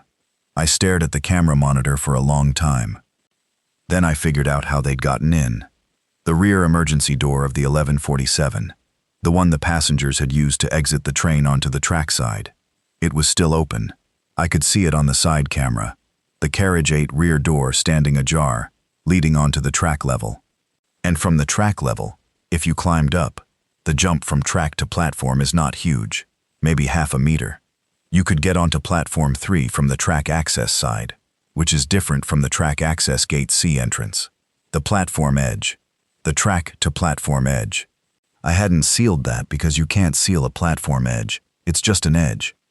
They'd come in from the track, some of the infected from the train, or more infected from outside the station, who'd somehow gotten into the tunnel. Either way, they'd come in off the track. And now they were on Platform 3, and there were 4 of them, and the number was going up, and I was sitting in the crew restroom below them with 4 other people and a cat. I'm going to stop being linear for a bit and tell you something that happened that first morning, which I think about more than anything else from those early days. It was small in the scheme of things, but it sits in me differently from the bigger things. Arthur's arm, the morning of day 2. I changed the dressing. The wound was clean, not infected, not swollen in the bad way. The cut was deep, and it needed proper closure. But the pressure dressing was holding it together, and it looked like a wound that was doing what wounds are supposed to do, which is to heal from the inside out, given time and basic care. While I was redressing it, Arthur said, "Did you check my arm when we first met?" I said, "I checked the wound shape." He said, "Because you were wondering if it was a bite." I said, "Yes." He said, "I would have done the same." I said, "The wound geometry was wrong for a bite. Bites are curved and usually incomplete. Teeth marks tend to leave an arc pattern. A cut from a bracket edge is straight and clean." He looked at his arm. He said, "Still, I noticed you checking." I said, "I'm sorry." He said, "Don't be. It was the right thing to check. I'd want the person responsible for our safety to be checking things like that." Then he said, quietly enough that I had to lean in a little, "Owen saw you check it too. He hasn't said anything, but he saw." I thought about that. A 15-year-old watching to see whether the adult checking his grandfather's wound thinks the grandfather is going to turn. That's a terrible thing for a 15-year-old to have in his head. I said to Arthur, I'll explain to him. The wound geometry. Make it clear. Arthur said, I'd appreciate that. I talked to Owen later that morning. I explained with the most accurate anatomical detail I could manage without making it graphic, what a bite looks like versus a laceration, and why his grandfather's wound was definitely the latter. Owen listened with complete attention, the way he listened to everything, and when I was done, he said, okay, and went back to his breakfast, crackers and peanut butter and a protein bar, and he didn't mention it again. But from that point on, Owen started helping me, not asked. He started being where I was, observing what I was doing, occasionally offering to carry something or hold the torch. He was quiet and precise, and he thought before he spoke, and he was, genuinely, the most useful person in the group after myself. I didn't tell him that at the time. I should have. Day 2, properly. The problem of the track-to-platform access. 4 infected on platform 3, and the number was going to keep going up unless I did something about the route they were using. The rear door of carriage 8. I needed to close it. Or I needed to find another way to break the route from track level to the platforms. The platforms themselves, I couldn't seal a platform edge, but the track access gate C, the maintenance access point in the platform wall, the one I'd been testing circuits at when the train arrived, that was locked. The infected couldn't work a key and couldn't open a locked gate. Track access gate C was a barrier between the track area and the platform. But the infected weren't using track access gate C. They were using the track-to-platform edge. The gap between the rail line and the platform, which is technically not a controlled access point, it's just physical topography. There are emergency platform closing barriers in some sections of the station, fold-down gates that go across the platform edge at the ends, installed after a passenger incident several years ago. I knew Creston Central had some of these. If I could deploy the ones on platform 3, I'd block the track edge access at the platform ends, which were the easiest climb-up points. The problem, the emergency platform closing barriers are deployed from platform level, and platform 3 had 4 infected people on it. I worked through the options. Working through options, when one of the options involves going near 4 people who will attempt to bite me, took longer than it would have under normal circumstances, but I did it. The barriers deploy with a key, the same station master key ring, the same type of key I use for everything else. The barrier mechanism is a lockbox on the platform wall near the north and south ends. I unlock it, open the lockbox, and operate the lever inside. The barrier is a hinged metal gate that swings across the track access gap. North end of platform 3. The infected were clustered there. Not going near the north end. South end of platform 3. The infected were at the north end. The south end was clear. If I came down to platform 3 from the platform 3 south stairs, quietly, without triggering their attention, I might be able to reach the south end barrier mechanism. I went. I took my torch on the lowest setting, and I went down the south stairs to platform 3, and I moved along the wall side, not the platform edge side, as slowly and quietly as I've moved in my life. My work boots on the platform tile. Each step I placed with the care of someone who was extremely motivated not to make noise. I got to the south end barrier mechanism. I opened the lockbox with the key. The lever was stiff. These things aren't operated often, and I had to put some force into it, which made a sound. A grinding metal sound, not loud but clear. The infected at the north end moved. All 4 of them, turning toward the sound. Not coming toward me yet, just orienting. I worked the lever. The barrier swung across. It locked into position with a definitive click. The infected at the north end were moving now, drifting south along the platform. I had maybe 30 seconds. I locked the barrier mechanism box. I went back up the south stairs 3 steps at a time, which made noise, but I was past caring about that at that point. And I got to the cross passage landing and sat on the stairs with my back against the wall and my heart somewhere in my throat. I heard them reach the south end of the platform below. That sound they make, the drone, the contact with surfaces, sounds of them hitting the now closed barrier. The barrier held. I could hear it holding, the sound of them pushing against it, not being the sound of it giving way. I sat on the stairs and breathed. I still needed to close the north end barrier, and I still needed to close the rear door of carriage 8. 2 more things. Same problem, slightly different configuration. For the carriage 8 door, I went back to the crew restroom and I got Patrick, because Patrick was the biggest person we had, and the carriage 8 door, once I'd thought about it, had a solution that required someone to hold something while I secured something else. We went down to track level via the track access gate C. I had the key. I could open it from the platform side and relock it from the track side using the emergency override, which meant we were now in the track area. I told Patrick exactly what we were doing and how, and I told him to stay directly behind me and to make noise only if I made noise first. The track area behind platform 3, the 1147, sat there in the dark. The carriage 8 rear door was standing open, about 30 centimeters, the emergency release having been tripped when the passengers went through. 4 infected on the platform above us. Platform height puts them about half a meter above our heads. I could hear the drone of them, moving around the platform. I went to the carriage 8 door, pulled it further open. It was spring-loaded and wanted to close, which was good. It meant the mechanism was intact. I pulled it fully open to expose the hinge mechanism and the emergency closure handle. The emergency closure handle is a red pull-down, a physical mechanical linkage that closes the door from the outside and engages the lock. I showed Patrick where to stand. He braced himself against the car body, and I pulled the handle. The door swung shut, engaged, locked. I don't know how loud it was. It felt very loud. The infected above us on the platform heard it. I could hear the change in their movement pattern, the drift becoming more directed, all of them moving toward the sound of the door. They were on the platform, and we were at track level, and there's an overhang, a lip of platform, between platform level and track level, and they couldn't lean over it and reach us, but they were close, and they were trying. Patrick looked up at the platform edge and then at me, and he was, I'll give him this, Patrick. He was exactly as scared as the situation warranted, and not one bit more. He didn't panic. He said nothing. He waited.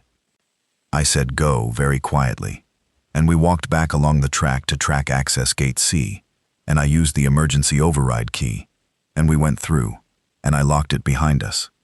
We went upstairs. We didn't speak until we were in the crew restroom with the door shut. Patrick said, that was unpleasant. I said yes. He said, I assume you have more unpleasant things planned. I said, the north end platform barrier, but we need a different approach for that one. He said, when? I said, not today. He accepted this. The north end platform barrier. I spent 2 hours thinking about it that afternoon, in between checking cameras and eating a tin of baked beans split 5 ways, which is not enough, but is something. And I came up with an approach using the maintenance tunnel system rather than going directly onto the platform. There is a maintenance access hatch in the floor of the Platform 3 South End equipment room that drops down into the maintenance tunnel running under Platform 3, and from the tunnel, you can access a service duct that runs along the base of the platform wall. The barrier mechanism at the north end has an auxiliary access point, a service hatch at track level, below the platform, that gives access to the barrier linkage for maintenance purposes. It doesn't give you the clean lever operation of the main lockbox, but if I could get to the service hatch and operate the linkage mechanism manually, I could deploy the barrier without being on the platform at all. I did it on day 3. Took 90 minutes. I cut my hand on the linkage mechanism. Minor. Didn't need dressing. And I had to work by torchlight in a confined space under the platform. But the north end barrier deployed and locked, and Platform 3 was now sealed at both ends. Platform 3 had become a containment.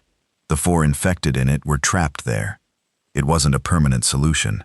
They'd still be there. We'd need to deal with them eventually, in whatever way deal means when you're talking about people who used to be people and now are not. But for the immediate period, they were contained, and we were not in contact with them. Day 4.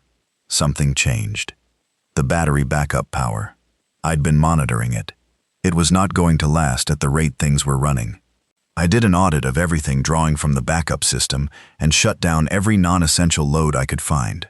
Platform lights, all off except the emergency strips. Escalators were already off. PA system, offline. CCTV. I kept this running because it was my best sensor for understanding the station. The crew restroom microwave. Shut it down after day 2. We'd eat cold from now on. The junction signal room battery charger. Kept running because that was charging this radio. Even with those reductions, I estimated the backup system would run maybe 4 more days before dropping below useful voltage. Without power, no CTV, no emergency lighting in tunnels, no way to charge devices. I needed to solve this. The station had a fixed generator in the electrical plant room, a diesel standby generator, the type that automatically cuts in when mains power fails. It had been running since the mains failed, which I estimated was sometime during the first night. The generator ran on fuel from a diesel tank under the plant room. The tank was sized for extended operation. These station generators are meant to power essential systems for at least 2 weeks of outage. If the generator was running fine, we had 2 weeks of power. More than enough. The problem, I'd heard the generator twice in the first night, and then it had gone quiet, which meant either it had stopped or it had been isolated. If it had been isolated, shut down manually or via a fault condition, I needed to find out why and restart it. The electrical plant room is on level C in the maintenance corridor. My key ring. I'd avoided it because I'd had other priorities. Now it was a priority. I went to the plant room on day 4 morning. The generator was there, a large yellow machine taking up most of one wall of the room. The fault indicator was lit. The generator had stopped due to a fault condition. I looked at the fault code panel. Coolant high temperature. It had overheated and shut down automatically, which is what it's supposed to do. The coolant reservoir was low. The generator used water-cooled coolant, and the reservoir had run low. The temperature had climbed, and the generator had protected itself by shutting down. I needed coolant. Or at minimum, water to top up the reservoir. Not ideal long-term, but functional short-term. Water. I had the staff bathroom tap on level C, still running. I filled 2 of the insulated Costa pump flasks with water from the tap and topped up the generator coolant reservoir, monitoring the level. Got it to the full mark. Cleared the fault code by pressing the reset sequence on the fault panel. The sequence is in a laminated card inside the plant room door, because the generators are maintained by a contractor, and the card is for station staff who need to restart them in an emergency. Press the start button. The generator fired up. The electrical plant room went from quiet to loud in about 3 seconds. The lights in the crew restroom. I found out when Patrick came to the plant room door and said the lights had just come back on. The lights came back. The generator's fuel gauge, 3/4. Good. Running time at current load with my power reductions. I estimated 12 to 15 days. I wrote this in the log. I was becoming slightly obsessive about the log. Every significant event, every resource, every piece of information. I dated and timed every entry. It was keeping me sane. What was happening above ground? This was the hardest thing to get information on. My phone had maintained 2 bars intermittently. On day 2, I'd gotten a brief window of better signal and managed to load a news website, the BBC, before the signal dropped again. What I read in the 30 seconds I had, the outbreak had been confirmed across multiple cities. The government was describing it as a public health emergency of unknown origin. Military units were being deployed to maintain order in urban centers. Residents were advised to remain in place. There was mention of quarantine zones being established in some areas. This told me roughly what I'd suspected. It was serious. It was widespread, and staying put was still the best option. Emma's texts. She was messaging me once a day. Brief, factual. Still in the house. Food was fine. The area was relatively quiet. She'd seen military vehicles on the main road 2 days ago, but nothing since. Our neighbor from number 47 had come to her back garden fence, and they'd talked briefly. Emma said she seemed calm but scared, which is about the appropriate response. Emma is competent and sensible, and I knew she was fine in the house, But every time I saw her message, I held it for a moment before I replied, because I needed to hold it. Owen had texted his mum successfully on day 3. She'd replied. She was at home in Westmere, which was, this is where it got complicated. Westmere was a district that the BBC article had mentioned in relation to one of the early incidents. She said she was okay. Owen said, okay, when he read it, and then went and sat in the corner of the room by himself for about 20 minutes, and nobody bothered him, and then he came back. The thing in the maintenance tunnels. This is the part of the story that I've told myself the most, turned over the most, looked at from the most angles. Day 5. I was doing a systematic inspection of the maintenance tunnel section directly adjacent to the station, the first 100 meters of the eastbound maintenance tunnel, which runs alongside the eastbound track toward Holloway Road Station. I was going to do this alone, but Diane asked to come. I think she was struggling more than she was showing with being in the crew restroom, and movement helped. She's the kind of person who normally operates at high pace. She said she normally works 12-hour days. She's always in motion, and the sitting still of our situation was wearing on her in ways she couldn't articulate, but I could see. We went through track access gate C. I'd gotten very practiced at the lock by this point. I could open and close it silently. And along the track edge to the maintenance tunnel entrance. The maintenance tunnel entrance is a low door set into the tunnel wall, about 1.6 meters high, concrete framed. I'm 6 feet. I have to crouch slightly. Diane is maybe 5'4". She walks straight in. The maintenance tunnel smells different from the station. The station has that artificial warmth, the compressed air smell of climate control, the ghost of 1,000 commuters. The maintenance tunnel smells like old concrete and water seepage, and something slightly electrical that I've never been able to identify precisely, but I've smelled it in every rail tunnel I've ever worked in. It's not unpleasant, actually. It's a smell I associate with work, with competence, with knowing where I am. It was one of the few things down here that made me feel less like I was disappearing into something unknown.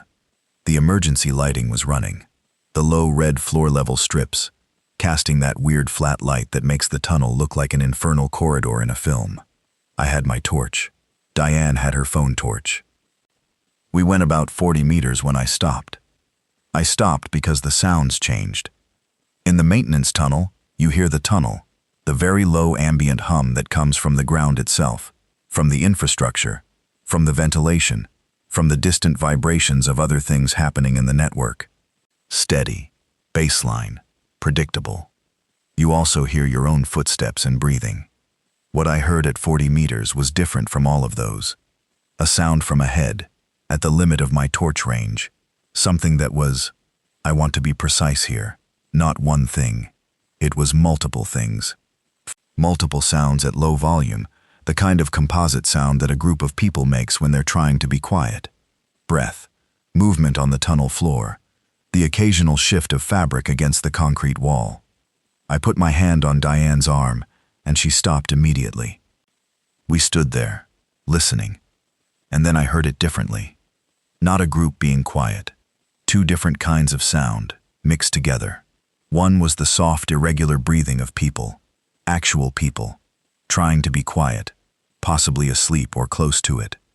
And the other was the drone, quiet, very quiet, much quieter than the infected in the station, but there, underpinning the other sounds. Something infected, down here in the tunnel, in proximity to the breathing people. I thought very carefully. The infected in the station, they moved toward sound. They drifted toward whatever stimulated them. But down here in the tunnel, they weren't doing that. They were present, but not active. The drone was there, but the movement sounds weren't. It was like the infected thing in the tunnel was paused, standing maybe, or sitting, but not moving, not drifting, just present. I thought about why that might be. An infected person in a lit space moves toward sound, toward stimulus. It's reactive. In the station, where there was ambient noise and the low light of the emergency strips, it moved. Down here in the deeper tunnel, further from noise, in the dim red light, maybe the reduction in stimulus produced a reduction in behavior. Not intelligence, not adaptation, just less input, less output. The drone continuing because that wasn't something it chose to do, it just did it. But the movement requiring a level of stimulus that wasn't being provided. This was important. This was useful information. I backed up very slowly, pulling Diane with me. Back to the maintenance tunnel door. Out. Closed the door behind us. In the track area, I said very quietly, there are people down there, alive people, and at least one infected, somewhere between us and them. Diane said, how far? 40 meters. Give or take? I couldn't see the end of it. She thought. She said, can you get around the infected? I said, potentially. If the infected thing is not active, not moving towards sound, there might be a way to pass it. I need to see where it is exactly. I need a closer look in full torchlight. She said, what if it becomes active when we get closer? I said, then we run back to the door very quickly. She made a face that I interpreted as not entirely convinced but functional. She said, okay. I said, not now. I need to think through the approach, and I need to do it properly. We go back. We went back. I spent the rest of that day thinking about the tunnel and making plans. What I figured out about the infected in the tunnel. It was the combination of the red emergency lighting and the ambient noise pattern that I kept coming back to. In the station, where there were more sounds and more movement of air and more general environmental stimulation, the infected were active, drifting, reacting to sounds, going toward noise. But the maintenance tunnel is a very different environment. Narrower, more enclosed, lower air movement, sound that travels differently in concrete pipe than it does in open station space. The stimulation is less. And if the stimulation is less, and the infected are behaving like simple reactive systems, then less stimulation means less behavior. This isn't the infected thinking. This isn't them being smart. This is the same as a simple organism in dim light. It moves less because movement requires a trigger, and the triggers are fewer. It's biology, stripped to its most basic. The drone continued in low-stimulus environments. Because the drone, I'd concluded, wasn't behavioral in the same way that movement was behavioral. It wasn't in response to stimulus. It was something happening at a more fundamental level, something with the nervous system that was just running independent of external input. Like how a severed nerve twitches. The drone was the equivalent of the twitch. This was all theory. I was a signal technician, not a biologist, and I want to be completely clear that I don't actually know what was happening physiologically, and I was reasoning from observation, not knowledge. But the theory gave me a workable hypothesis. If I kept noise and movement to a minimum in the tunnel, the infected presence there would remain in its current low-active state. If I disturbed it, sudden noise, fast movement, a strong light pointed directly at it, it might activate, and activated meant dangerous. I also concluded something else from my reasoning. If the infected in the tunnel had been down there since the initial event, since the passengers went through the tunnels on Thursday night, then they'd been in that low-stimulus state for 4 or 5 days. And in that state, they hadn't attacked the living people further down the tunnel. Not because they couldn't, not because they chose not to. Simply because the stimulus to do so, the noise and movement of the survivors, was muffled by distance and the tunnel acoustics well enough that it hadn't triggered. If the survivors in the tunnel had been quiet, and if they'd been a certain distance from the infected, they might have been in an accidental equilibrium for 5 days. This equilibrium would not hold indefinitely. I had a conversation with Owen on day 5 evening that I want to record because it changed how I thought about several things. He'd been watching me work on the tunnel approach in my log. I'd drawn a rough map of the tunnel layout from memory, annotated with the positions of things I knew and things I was inferring. He sat next to me at the crew restroom table and looked at the map. He didn't ask permission, he just looked at it. After a while he said, "How far is the next station?" I said, "Holloway Road? About 3 kilometers by tunnel." He said, "And that's where the survivors might be going, if they know about the stations." I said, "Most of them probably don't know the tunnel layout. Some might have found Holloway Road by following the emergency lighting strips. The strips go the whole length of the line, he said. So there could be people at Holloway Road. I said, potentially. He said, and Westmere is further. I said, Westmere is the end of the westbound branch. That's a different direction from Holloway Road. If you went from here toward Westmere, you'd go through the Riverside Junction first. He said, how far? I said, Junction is about 4 kilometers. Westmere proper is another 2 beyond that. He looked at the map. He said, if we needed to get to Westmere. I said, we'd need to go through the junction, through the Riverside Branch Tunnel, through Riverside Station, and continue on the Westmere Spur, 6 kilometers. He said, is that possible?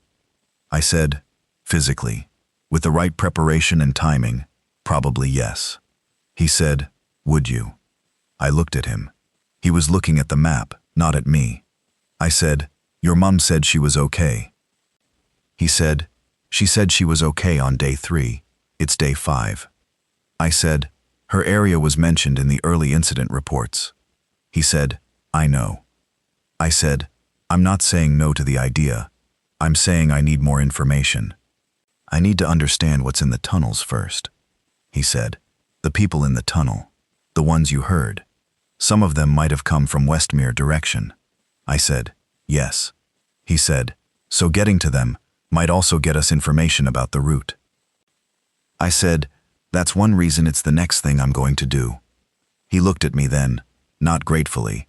He was past the point of being grateful for small things, just assessing, making sure I meant it. He said, okay, and went back to his corner. Day 6. Getting to the survivors in the tunnel. I prepared properly. I cannot stress this enough. Proper preparation for the tunnel approach was what made the difference between it working and it being a disaster. From the maintenance stores I took a second heavy-duty torch, one for me, one for Diane who was coming, 2 pairs of work gloves, 2 high-visibility vests that I turned inside out because their reflective strips were more useful as dark material than as high-vis in this situation, the track hammer in case, and a coil of signal cable, about 30 meters of it, which I intended to use as a guideline so that in an emergency we could find our way back by feel. I briefed Diane on the tunnel procedure. Slow movement, low voice, only if absolutely necessary, and even then, barely above a whisper. Torch on lowest setting until we had a clear visual on the infected's position, then decision about whether to brighten or not. No sudden movements. If it activated, we backed up immediately. No heroics. She listened and said, got it. Owen wanted to come. I said no. He argued. Not emotionally, just logically, listing reasons. And I gave him a counter-argument for each one. And the last one was simply, if something goes wrong, and Diane and I don't come back, someone has to be here who knows how everything works. You've learned enough. You're that person now. He accepted this. I could see he didn't like it, but he accepted it. We went through the track access gate at 8 a.m. I'd started thinking of time in terms of the clock, because maintaining time structure was maintaining sanity, and I made everyone keep a rough schedule, and along the track to the maintenance tunnel door. I'd done a preliminary check at midnight the previous night, when the crew restroom was quiet and everyone was as close to asleep as they got. I'd gone to the maintenance tunnel door and listened without opening it. The same sounds as before, the composite breathing of multiple people, the drone underneath it, both quieter than during the day. The sounds hadn't moved significantly. Whatever configuration the tunnel contained, it hadn't changed. Now, at 8 a.m., I opened the door and we went in. The red emergency lighting, the tunnel smell, my torch on its lowest setting, casting a narrow yellow beam about 2 meters ahead. We moved at the pace of people who were absolutely not in a hurry. 1 step, pause, listen. 1 step, pause, listen. I kept the signal cable reel in my left hand, paying out cable behind me as we moved. Diane was right behind me, her hand occasionally touching my shoulder so she knew where I was. At 20 meters, I could hear the survivors more clearly, breathing, 5, 6 people, maybe more, somewhere ahead and slightly around the curve of the tunnel, which bends slightly left about here. I knew from memory. The drone. I heard it at about 25 meters.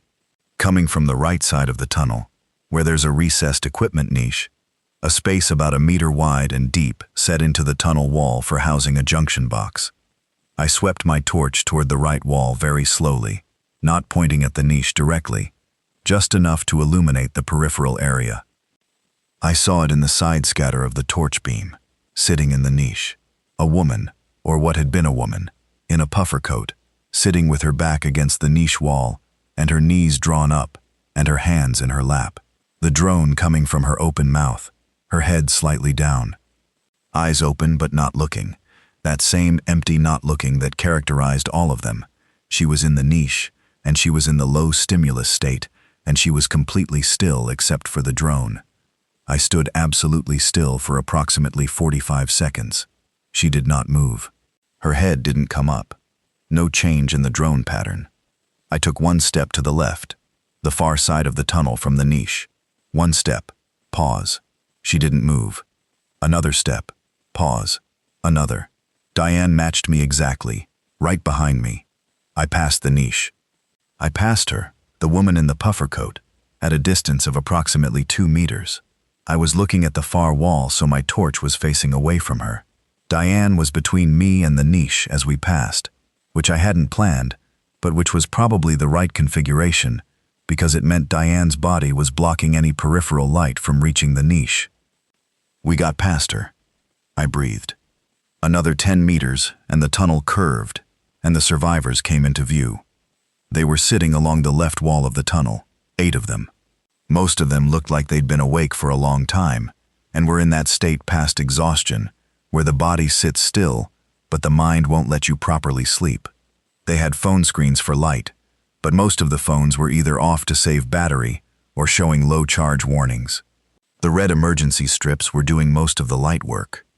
When I came around the curve with my torch, there was a moment where all of them reacted at once, moving, some of them getting to their feet, one woman pulling someone in front of her, and I said immediately, quietly but clearly, I work on this line.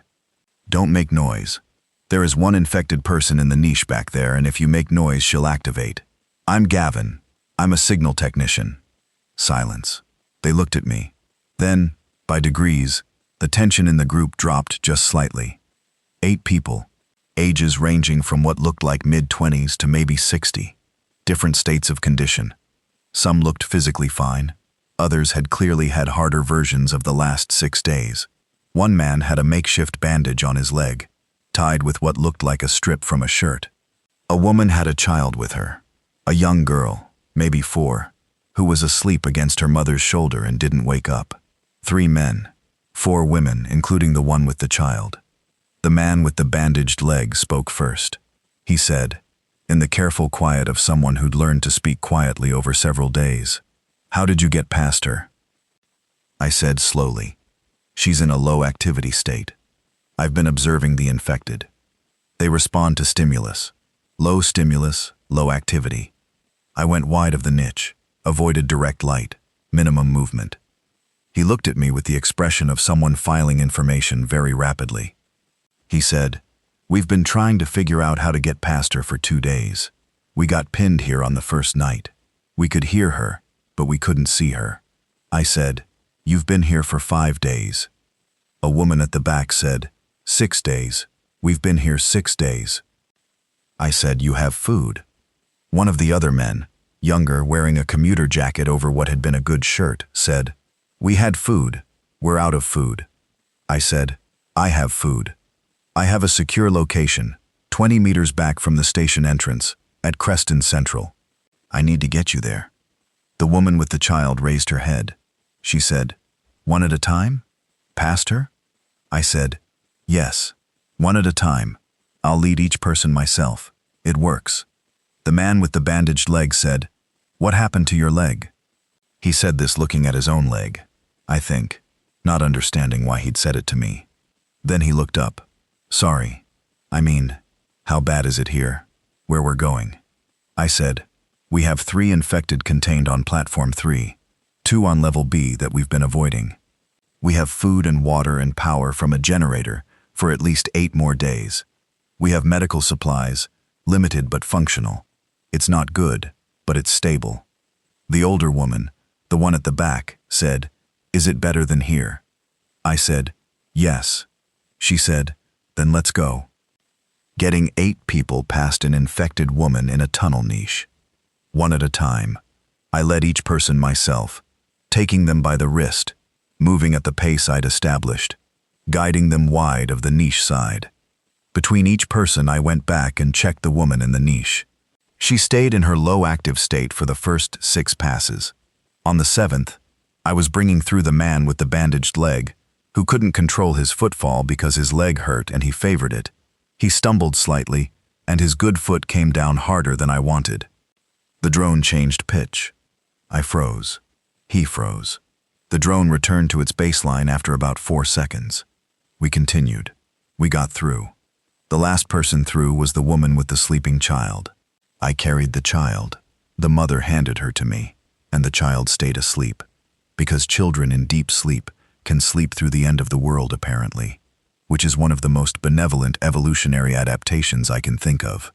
I carried her in the crook of my left arm and guided the mother with my right hand, and we went wide of the niche and we got through. Diane was waiting at the tunnel door. She counted everyone through, all 8. We went back to the crew restroom. The crew restroom with 8 more people in it was considerably less comfortable than the crew restroom with 5. 13 people, a cat, a maintenance log, and about 8 days of food if I'd calculated correctly for 5. Less for 13. But that was a problem I was going to solve. Right then, in that moment, I was watching 8 people who had been in a concrete tunnel for 6 days eat crackers and baked beans in the red-lit crew restroom of Creston Central Station, and one of the women was crying very quietly while she ate, which I think was just the release of having made it somewhere. And the little girl had woken up and was eating from a protein bar and looking around the room with the wide eyes of a 4-year-old assessing a new environment. And Bishop was walking along the table edge inspecting the newcomers with professional seriousness. The man from the group who'd spoken first, who turned out to be called Dermot, an Irish surname attached to a soft London accent. He was in his late 30s and worked in financial services and had the bearing of someone used to making decisions in complex environments, which was useful. Asked me about communication with outside. I told him what I had. He told me that before their phones had run down, they'd had more signal information from the BBC than I had. He summarized. The outbreak was more widespread than early reports had suggested. Multiple major cities. The government had evacuated Parliament to an undisclosed location. Military was maintaining limited quarantine zones around hospitals. Some areas were described as consolidated zones, places where survivors were being gathered and provided with basic support. I said, "Where's the nearest consolidated zone?" He said, "Westmere Regional Sports Center, according to the last broadcast any of us heard. That was 4 days ago." I looked at Owen, who was sitting against the wall listening. Owen's mother was in Westmere.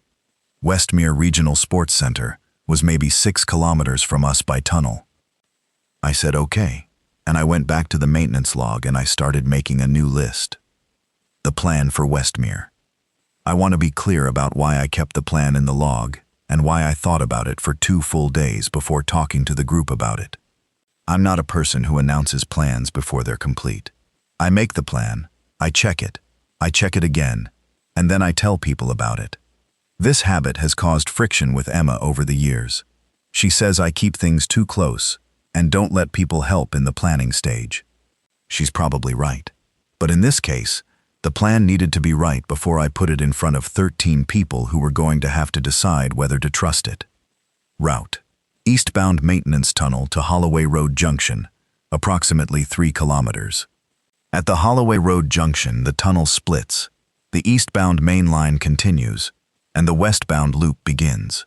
The westbound loop runs under the south side of the city, back toward Creston Central from the other direction, and via a junction with the Riverside branch. The Riverside branch leads to Riverside Station, and then the Westmere Spur, which terminates at Westmere Central. Total tunnel distance, approximately 8 kilometers. In good conditions, on a clear tunnel, walking pace, that's about 2.5 hours. In our conditions, with 13 people of varying physical condition, with unknown infected presence in the tunnels, with limited lighting beyond the emergency strips, longer, 4 hours, maybe 5. Equipment needed, reliable lighting for all 13 people. My master keyring to access any locked maintenance doors en route. Food and water for potentially a full-day journey. The track hammer and the bolt cutters. Signal cable for guidelines. Medical supplies. Something to carry the 4-year-old. She could walk, but not for 8 kilometers. The infected in the tunnels. I knew about the woman in the niche. I didn't know about the rest of the tunnel. It had been 6 days since the Outbreak event. Any infected who'd followed the crowd into the tunnels on Thursday night would have been in the tunnels for 6 days. In low stimulus conditions. Moving slowly. Some of them might have drifted back toward the station areas where stimulus was higher, like the 4 who'd appeared on Platform 3. Some might still be in the tunnel sections. The Holloway Road station. I didn't know what was in it. It might be clear. It might have people in it. It might have infected in it. It could be any of those things. The Riverside Junction. Same uncertainty. This was not a comfortable plan. Too many unknowns. But, and this is the thing I kept coming back to, the thing that moved me from, I'll think about this later, to, I need to make this plan now. 8 people had just spent 6 days in a concrete tunnel with no food, no news. Deteriorating physical condition. Arthur's arm needed proper medical attention eventually. The 4-year-old whose name turned out to be Rosie, and who had slept through everything so far. She needed more than baked beans and crackers. 13 people, 8 days of food, no plan for resupply.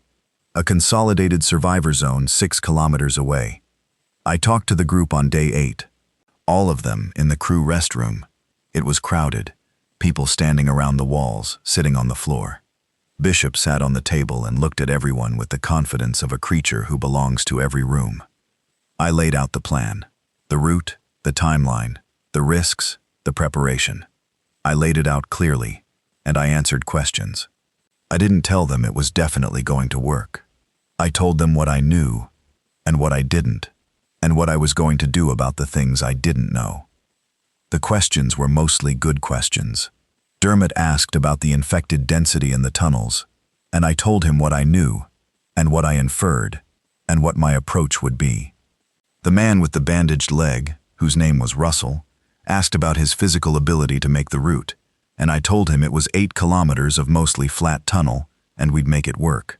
The woman with Rosie, her name was Paula, asked whether Rosie could make it, and I told her we'd figure out a carry solution. One of the other men, a man from the tunnel group who'd barely spoken at all, who was thin, and had the look of someone who'd been thin before the outbreak, and was more so now, said, "What if the consolidated zone isn't there anymore? What if the broadcast was old, and it's been overrun?" I said, "Then we continue through Westmere, and find another route. My keyring opens every maintenance access point on this line. We're not trapped in the tunnel. We can come up to street level at any station point and reassess." He said, "What if the tunnel is blocked?" I said, "The maintenance tunnels are separate from the passenger tunnels. They're not the kind of thing that gets blocked by a crowd event. Physical obstructions are possible, but not likely." He said, "What if there are infected in large numbers?" I said, "Then we back up and find an alternative route, or we wait. We're not charging through. We're going carefully." He looked at me for a long time. Then he said, "Okay." He didn't say it warmly. He said it like someone who has evaluated the options, and this is the least bad one. I appreciated that more than enthusiasm. Enthusiasm is easier to give. Rational acceptance is harder to earn. Preparing for the tunnel run. Day 9 and 10. Preparation. Lighting. I had 2 heavy-duty torches. I had the backup flashlight from my jacket pocket. The tunnel group had 5 phones among them, 3 with at least some charge remaining, 2 dead. I had a phone. Diane had a phone. Owen had a phone. His grandfather's as well. Dermot had a phone, the battery down to 8%. Patrick's phone was fine. I needed more batteries for the torches. I went through the maintenance store's room again, more thoroughly this time. In the back of the stores, behind boxes of cable ties and replacement signal housings, I found a cache of emergency torch batteries in a plastic container. 12 AA batteries, 4 AAA. The work torches took 4 AA each. With the 12 AA, I had 3 full sets, plus the 2 spare batteries I'd carried in my kit bag from the start. Good. The makeshift carry for Rosie. I made a carrier from one of the high-visibility vests, folded and tied it into a front pack configuration using lengths of signal cable as straps. It wasn't elegant, but Paula tested it with Rosie, and Rosie was comfortable enough and the weight was manageable. Food and water for the journey. I packed everything we had that was portable and wouldn't break open in a kit bag. The water bottles, I'd been refilling them from the tap. We went into the tunnel journey with 14 liters of water between 13 people, which for a 5-hour journey was fine. Russell's leg, I'd looked at his injury properly on day 7. He'd twisted his knee badly, not broken, not dislocated, but significantly strained. It had stiffened up from 6 days of minimal movement in a cold tunnel. I improvised a knee support from a wrapped bandage in the first aid kit, and I made him do a test walk in the maintenance corridor on day 9. He made it, slowly, and he needed to stop occasionally, but he made it. The tunnel route check. On day 9, I went into the eastbound maintenance tunnel alone and walked the first kilometer. I moved slowly, checked for infected, checked the emergency lighting state, checked the access door at the 1-kilometer mark. The woman in the puffer coat niche, she was still there. Still in low active state, I passed her and continued. The first kilometer beyond her, nothing. The emergency lighting was running, no obstructions. One maintenance door I checked with my key. It opened. Good. At 1 kilometer I turned back. That was enough for a preliminary. I didn't want to push further alone. The route from Creston Central through to Holloway Road Junction had one potential complication I hadn't resolved. The ventilation plant room, at approximately the 2-kilometer mark, where the tunnel opens into a wider chamber housing the fans and ducting for the ventilation system. That chamber I wasn't sure about. It was a bigger space, more open, and if there were infected in the area between Creston Central and Holloway Road, the chamber was a place they might have collected, attracted by ventilation noise perhaps, or just ended up there by the drift until contact behavior. I added this to the plan as a designated checkpoint. Approach slowly. Assess. Decide. The north end platform barrier on Platform 3 had continued holding. The 4 infected on Platform 3 were still contained. Occasionally, I could hear them on the camera, the drone carrying faintly through the ceiling, but they weren't going anywhere. The 2 on Level B, I also still had visible on the SEX TV. On day 9, I told Owen about the Westmere distance. 6 kilometers. The sports center as the destination. I told him his mother was probably there if she'd been able to leave her area. He listened. He said, "Probably." I said, "I can't promise you anything about what we'll find." He said, "I know. I'm not asking you to." He was quiet for a moment, and then he said, "My granddad's arm is better." I said, "I know. I checked it this morning." He said, "He's still not going to be able to walk 8 kilometers. I said, "He's going to have to. Because the alternative is, he stays here, and I'm not leaving him here." Owen said, "He's not going to want to slow us down." I said, "He doesn't get a vote on this particular question." Owen almost smiled. It was the closest I'd seen. He said, "He'll argue." I said, "He can argue while walking." Day 10. We left at 6 in the morning. I want to tell this part carefully, because I don't want to get it wrong, and because some of what happened matters for what happened after. 13 people and 1 cat. Bishop went in the kit bag, zip left open. He'd done this before, moving in a column through the maintenance tunnel. The column order, me at the front, then Dermot directly behind me. He had his phone torch as backup, and he was the second most useful person in terms of calm decision-making. I wanted him directly behind me. Then Paula with Rosie in the front pack, then Arthur and Owen together, then Diane, then the others, then Patrick at the rear with the track hammer. I gave Patrick the hammer because I trusted him with it in the sense that he would use it correctly and would not panic swing it at shadows. We passed the puffercoat woman in the niche. The group did it almost perfectly. There was one moment, when we were 5 people in, one of the tunnel group women, a young woman named Caitlin, who'd been very quiet throughout, and who I knew was badly shaken. She made a small noise when she passed the niche. Just a sharp inhaled breath, barely audible. The puffercoat woman's drone changed pitch for about 3 seconds, and then went back to baseline. Caitlin continued. She didn't freeze. Good. Past the niche, we reformed the column and continued. The first kilometer. Smooth. The emergency lighting holding. The tunnel quiet.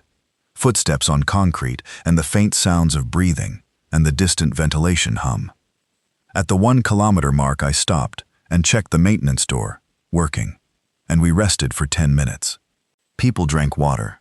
I checked Bishop, who was in the bag with the dignity of an ancient cat who has accepted his circumstances, and I looked back along the column of people and thought about what it had taken to get here. To this point, 13 people in a tunnel, walking away from something bad, towards something potentially less bad. Russell was managing. Slower than the rest of us, but managing. Arthur was walking, and his face was doing the thing faces do when you're spending more energy on managing pain than you want to show. But he was walking. Owen walked beside him and didn't say anything, and didn't offer his arm. Just walked in parallel close enough that Arthur could reach it if he needed to. This was either by instinct or by calculation, and I don't know which, and it doesn't matter, because it was right. We continued. The ventilation chamber at 2 kilometers. I stopped the column 20 meters short and held up my hand and went ahead alone, slowly, very slowly, into the chamber. The chamber was bigger than the tunnel, maybe 10 meters wide, 8 high, concrete walls with the large fan housings and ductwork. The fans were running, which was the dominant sound in here, a much louder version of the tunnel's ambient hum. The fans were running because the ventilation system was connected to the same backup power as the emergency lighting. In the chamber, 2 infected people. They were at the far wall, near one of the large fan housings. One was upright, moving in a slow drift and contact pattern along the wall, more active than the puffercoat woman because the fan noise was providing more stimulus. The other was on the floor. I shone my torch carefully. On the floor, propped against the wall, arms at sides, the drone going but not moving. The one on the floor looked like it had been down there for days, still, settled, not active in any behavioral sense beyond the drone. The upright one was the problem. It was moving slowly, touching the fan housing, drifting away, touching the wall, drifting back. It was on a small circuit around the near fan housing, and the circuit happened to cross the path through the chamber that my column needed to take. I stood there for 4 minutes watching the pattern. The circuit was roughly 6 meters in diameter. The timing of the crossing point, where the infected person was at the moment their path crossed our route through the chamber, was approximately every 45 seconds, which meant I had about 30 seconds of clear crossing time on each cycle. 30 seconds to get 13 people across a 10-meter chamber crossing. That's not enough time for 13 people. Not quietly. Not with Russell's knee and Arthur's arm, and a 4-year-old in a vest carrier. I went back to the column and told them what I'd found. Very quietly. Dermot processed it fast. He said, "Can we go around the chamber?" I said, "There's no around. The maintenance route goes through the chamber." He said, "Can we go above? Is there a service level?" I looked at him. In 9 years I'd never thought about the chamber from above, but the fan housings have service access from above, service catwalks, because the maintenance crew needs to service the fan blades from above. I'd never had reason to go up there, but the access would be there. I went back into the chamber and looked up. In the far reaches of my torch beam, yes, there was a catwalk, a metal grating catwalk running along the top of the chamber, accessed by a ladder on the near wall. I went to the ladder.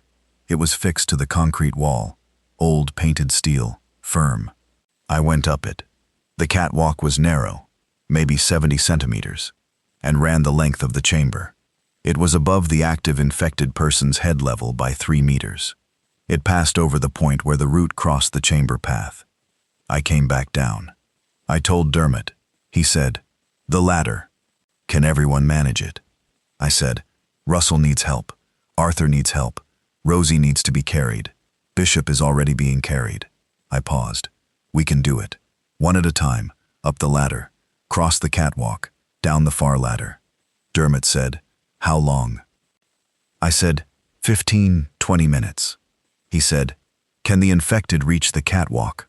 I said, "No. The ladder is set into a recess in the wall. The only way to climb it is to know it's there and approach it with intention. These things don't have intention in the relevant sense." He said, "Okay." We did it. 15 minutes, as I'd estimated. The most complex part was passing Rosie up over the edge of the catwalk at the top of the ladder. Paula climbed first. I handed Rosie up. Paula received her. Arthur's arm protested the ladder, but he got up it. Russell's knee was the real problem. Going up was manageable. Going down on the far side was not. And Dermot and Patrick ended up essentially lowering him down the far ladder with their hands under his arms. He accepted this without comment. At the bottom of the far ladder, on the other side of the chamber, we reformed. I counted 13 people. I looked back across the catwalk. The active infected below hadn't noticed us. We continued.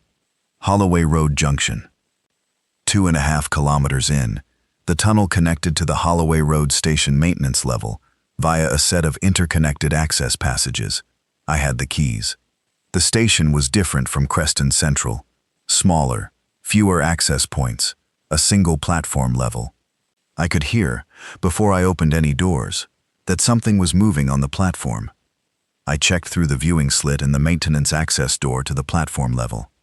The platform was occupied, not by infected, by people. There were maybe 15, 20 people on Holloway Road platform. They'd set up something like a camp, bags along the walls, improvised sleeping spots on the benches. Some of them were moving around, some were sitting.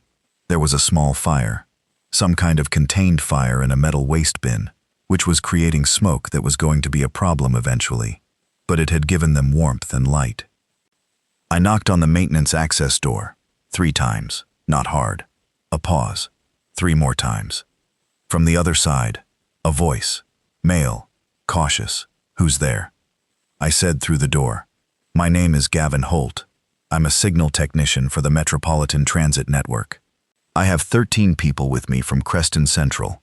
We're making for the Westmere Consolidated Zone. Is this space secure?" A longer pause, then, "The tracks. Are there infected on the tracks?" I said, "I came from the maintenance tunnel. I didn't see infected in the approach. I can't speak to the tracks themselves without checking." Another pause. The sound of someone moving away from the door and talking to others, too low to hear. Then the door opened. The man who'd been speaking was in his 50s.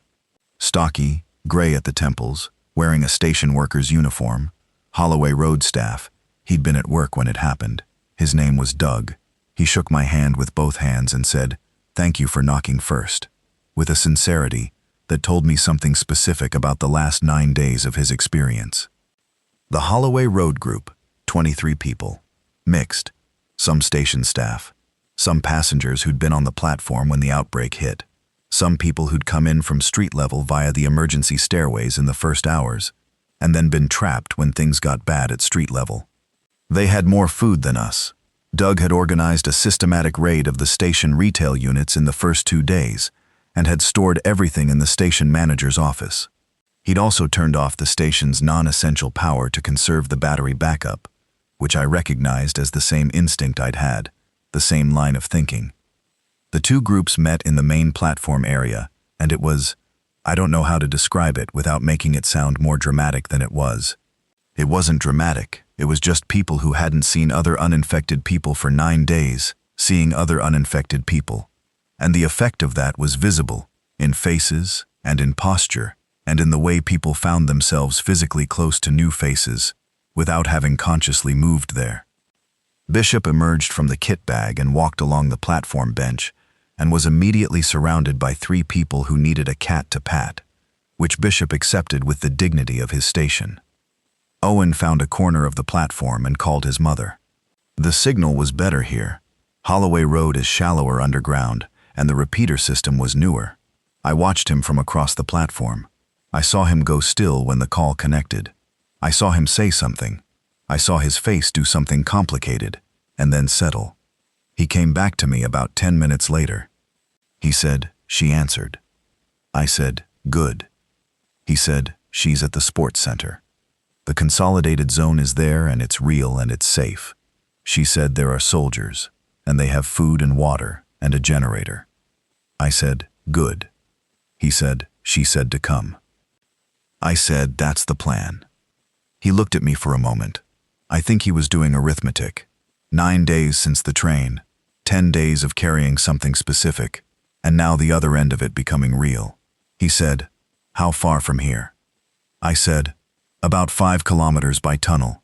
Riverside Branch Junction to Riverside Station to the Westmere Spur. 4 hours, probably less from here." He said, "When do we go?"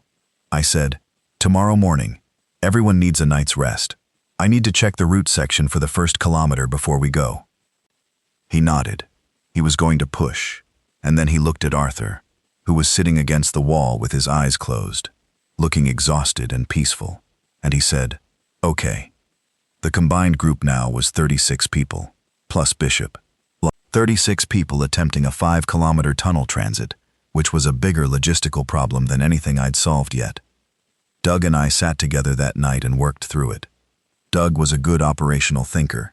He'd managed a station for 11 years, and he knew how to run a complex system. We split the group into 4 subgroups of 9, each with a designated person who walked at the rear to make sure nobody fell behind, and a designated person who walked at the front of each subgroup in communication with the group ahead. My group would lead, with the most experienced tunnel people. The Holloway Road Station's maintenance supplies added to our resources. Another heavy torch, 2 more sets of batteries, a proper medical kit with wound closure strips that were going to help Arthur's arm significantly, and 5 high-visibility vests that I immediately turned inside out per the same principle.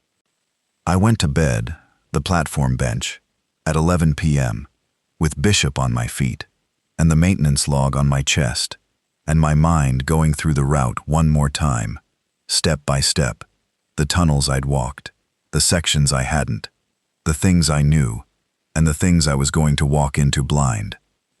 I thought about Emma. I sent her a text that described where we were and what we were doing, and she replied within minutes. She was awake. She'd been awake, and she said she'd been listening to a neighbor's battery radio, and there was news about the Westmere Consolidated Zone. She said she could make it there from our house, if the area around the house stayed clear. She said she was thinking about it. I said, "Give me until tomorrow evening. If you can hold until then, wait.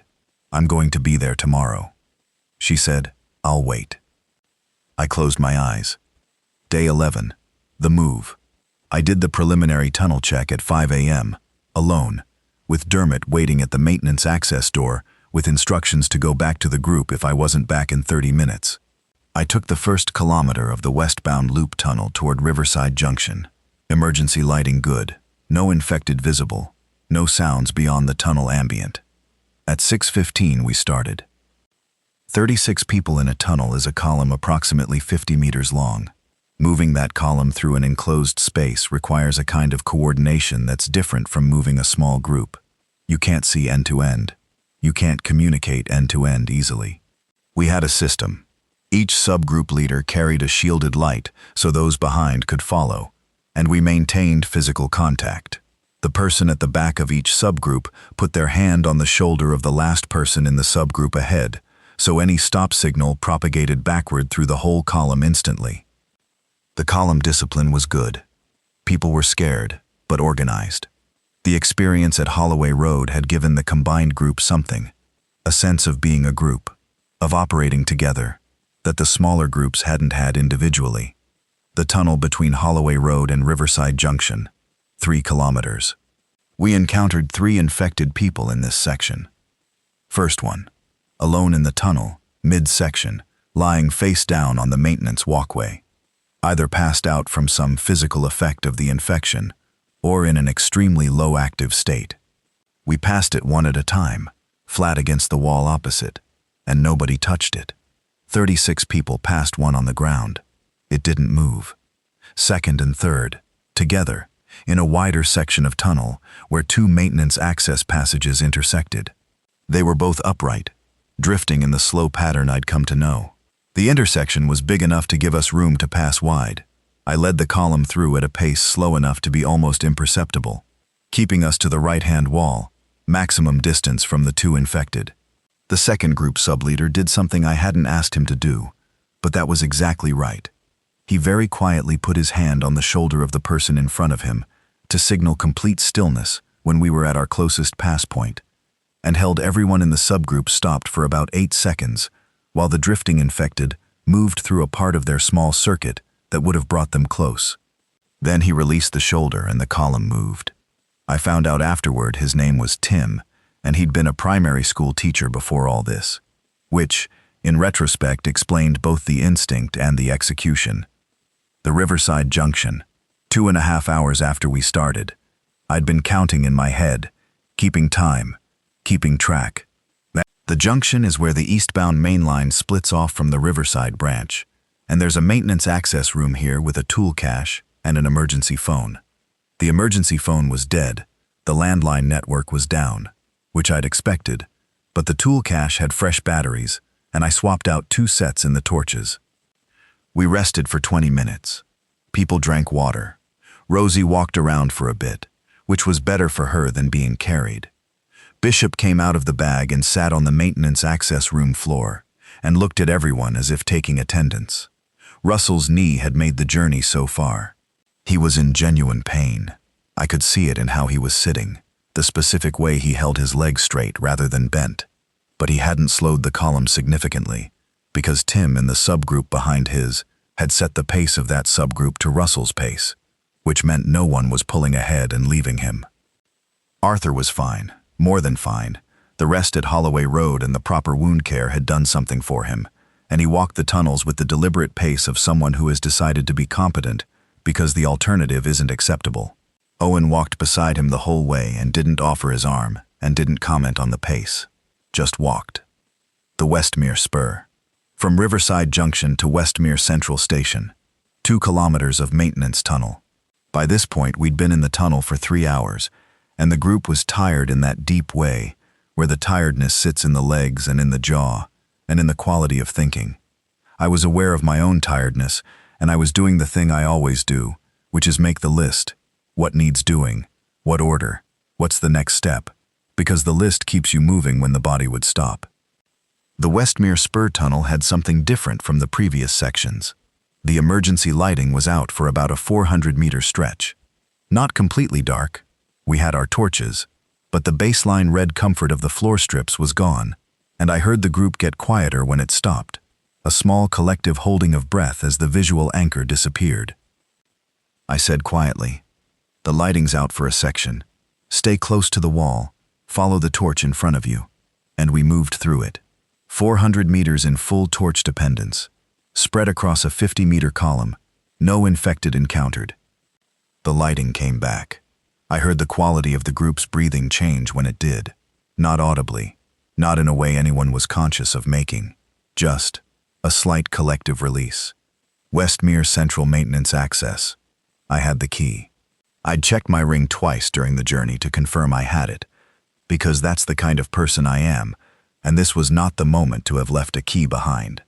I opened the maintenance door to Westmere Central Station. The station was occupied, not by infected, by an organized shelter operation, army equipment, lights, folding tables, a water distribution point, uniformed soldiers at the platform entries, and civilians, dozens of them, sitting along the platforms, in organized rows, with some kind of order and documentation process happening at the platform entrance. The first soldier who saw me come through the maintenance door put his hand on his weapon immediately and said, "Stop." And I said, "I'm Gavin Holt. I'm a railway signal technician. I have 36 people behind me in the maintenance tunnel, and they're all uninfected." And I put my hands up, and I held that position. It took maybe 10 minutes to sort out. They checked each person who came through the door, one at a time, and they were doing something. A basic visual and verbal assessment, checking for visible wounds, asking people to confirm they could understand and respond. A triage of sorts. Owen went through the check, and then he said something to the soldier at the door, and he was directed somewhere on the platform, and he went quickly, and I watched him from the maintenance door, and I saw him stop, and I saw a woman move toward him, and they met in the middle of the platform, in the particular way that doesn't require describing. I watched that for a moment, then I kept doing what I needed to do. Arthur went through the check fine. His arm was noted, and he was sent to the medical point. There was a medical point. There were people there with actual supplies, and I heard him telling them about the wound, and their response sounded competent. The rest came through, each one. I counted them. 35 through the door plus myself makes 36. I counted 35, and then Bishop, which makes the actual count, 36, and a cat, and I'm going to say Bishop counts. When the last person was through, I put my kit bag down on the platform, and I sat on the edge of it, and I let out a breath that felt like it had been held for 11 days. A soldier came over and asked for my name and role again. I gave it. He noted it on his clipboard and said, "You came through the maintenance tunnels from Creston Central." I said, "Creston Central to Holloway Road to Riverside Junction to here." He said, "Are you aware there's a secondary group we've been unable to locate? Some of the early outbreak survivors were believed to be in the tunnel system between Creston Central and the Riverside Junction." I said, "I'm aware. I brought them out. I told him about the 8 people in the tunnel from the first night, the 6 days in the concrete, the puffercoat woman in the niche." He wrote things down. He said, "You said you sealed Platform 3 at Creston Central, the infected on the platform." I said, "The barriers are mechanical. They'll hold for a while. Someone would need to go in and deal with them eventually." He said, "That's being managed." I said, "There's also the woman in the maintenance tunnel niche, about 40 meters from the Creston Central maintenance entrance. She was still in low active state when we passed. She's been down there for 10 or 11 days now. I don't know what her state will be." He wrote it down. He said, "We'll handle it." I said, "Right." I looked around the platform. 36 people integrating into the larger shelter population. Owen and his mother visible across the platform. She was holding him and he was letting her, which is its own kind of complicated for a 15-year-old, but it was right and it was happening. Arthur was at the medical point. Diane was talking to someone she apparently knew from before, a colleague maybe, or a neighbor, someone whose face she recognized in the way that made her face do something specific. Patrick was standing with his arms crossed, looking at the organized chaos of the shelter operation, with the expression of a man who is updating his assessment of the situation and finding it marginally better than he'd expected. He caught me looking at him, and he gave me a nod that was about as warm as Patrick was ever going to get. I nodded back. I called Emma. She answered in 2 rings. She said my name and I said, "I'm at the Westmere Sports Center. I'm fine. Are you ready to move?" She said, "I've been packed since yesterday." I said, "You told me you were waiting." She said, "I was waiting for you to tell me you were there. Now you're there. I'm moving." I said, "Come to the maintenance entrance on the east side of the building. It'll be faster. Tell them Gavin Holt sent you."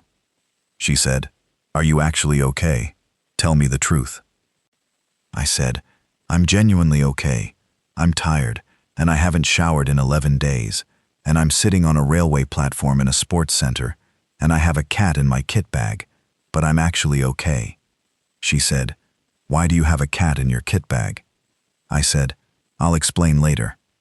"Can you bring Bishop's food from the cupboard? The big bag, the blue one." She said Gavin, in that specific way that means she is simultaneously exasperated and fond, and I heard her moving, grabbing her packed things.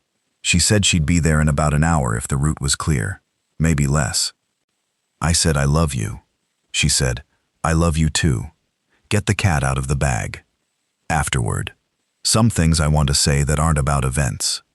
I've been making this recording over the past several days. The soldier at the shelter, his name was Tom Aberley, and he's been in the Army for 12 years, and he has a very patient quality that comes from professional competence. He found me a proper recording device when I explained what I'd been doing with the radio. He thought the account was worth making. I think he was right. Not because it's a great story, or because I did anything particularly heroic. I really want to be clear that I'm not a hero. I'm a thorough and methodical person who applied thoroughness and methodology to an extremely bad situation, and this is what that looked like. What I want to say is about the phone. The phone that rang from inside the train. The mystery that turned out to not be a mystery. Owen calling through the signal system. The audio not connecting. The ringtone playing from inside the carriage as the network routing tried to reach me. Clean, logical, explicable. And the thing that touched the dropped phone in carriage 8. That one grazing sound on the microphone. The last call before Diane called from the maintenance corridor. I don't know what that was. I've thought about it. I've reasoned about it. The most likely explanation is that it was one of the infected who had been on the train. One of the early infected, the ones from carriages 1 through 4, who had moved to the rear of the train and was in carriage 8, and their movement had knocked or touched the phone that Owen had dropped. This is the most logical explanation, and it is probably correct. I've thought about another explanation, and I'm not going to say it out loud, because if I say it, I'm going to have to decide whether I believe it, and I don't want to have that decision. It involves the thought that maybe something in this situation was pointing me where I needed to go, putting my ringtone where I'd hear it, and then pulling me toward the maintenance corridor where the survivors were waiting. Maybe something was looking out for us. Maybe it's easier to believe that in retrospect because we survived. I don't know. I genuinely don't know. And I'm comfortable with not knowing, because the alternative is to decide. And deciding means being wrong in one direction or another. I can hold it as uncertainty. I'm a signal technician. I know the difference between a clean signal and noise. I know that sometimes the most important signal comes through in the form of noise that you have to decide to listen to. I listened to the phone. I followed it. And that is true, independent of what was making it ring. About Arthur. His arm healed properly. The medics at the shelter closed the wound cleanly, and there was no infection. He's fine. He has a scar. He says he earned it, which is true. He said something to me on the second day at the shelter, when we were sitting together in the more relaxed atmosphere of people who were being taken care of, rather than taking care of themselves. He said, 9 years on the night shift. I said, yes. He said, on your own. I said, mostly. He said, that's a lot of nights of checking things by yourself in empty stations. I said, it is. He said, good training. I'd never thought about it that way. I'd always thought of the night shift as the accommodation to my blood pressure, the thing that kept me away from the public variability that made me anxious. But Arthur was right, in the specific way that teachers are sometimes right about things. He'd named something that I'd been inside and couldn't see the shape of. All those nights of walking a quiet line and checking things and being alone, and finding that the aloneness was manageable, because there was always the next check, the next circuit, the next door to test, and the next entry to make in the log. And then when the quiet broke in the worst possible way, I already knew how to walk in the dark. I already knew how to listen to what the empty space was telling me. I already knew that you don't stop. You don't stop checking. You document. You do the next thing. You keep going until there's nothing left to check, and then you make yourself a list of what to check next. That's what I did. That's all I did. And 35 people plus a cat came out the other end of it. I'm going to stop this recording now. Tom said he'd want me to do a proper interview tomorrow for the shelter's documentation. They're trying to collect accounts from people who have information about specific areas of the tunnel system, because they're planning operations to clear and map those sections. I'll tell them everything. The puffercoat woman in the niche. The woman in the ventilation chamber. The 4 on platform 3. The woman from the train in carriage 8 who I never saw clearly. All of it, in the right order, with the details. Emma arrived at the shelter yesterday evening, an hour and 10 minutes after my call. She came through the maintenance entrance the way I'd told her, and the soldier at the door knew my name, and she was brought through. She found me in the main platform area. She looked at me for a second when she found me. She didn't say anything for about 3 seconds, which is a long time when someone is standing in front of you. Then she said, "You look terrible." I said, "I know." She said, "Are you actually okay?" I said, "I actually am." She said, "Show me the cat." I opened the kit bag.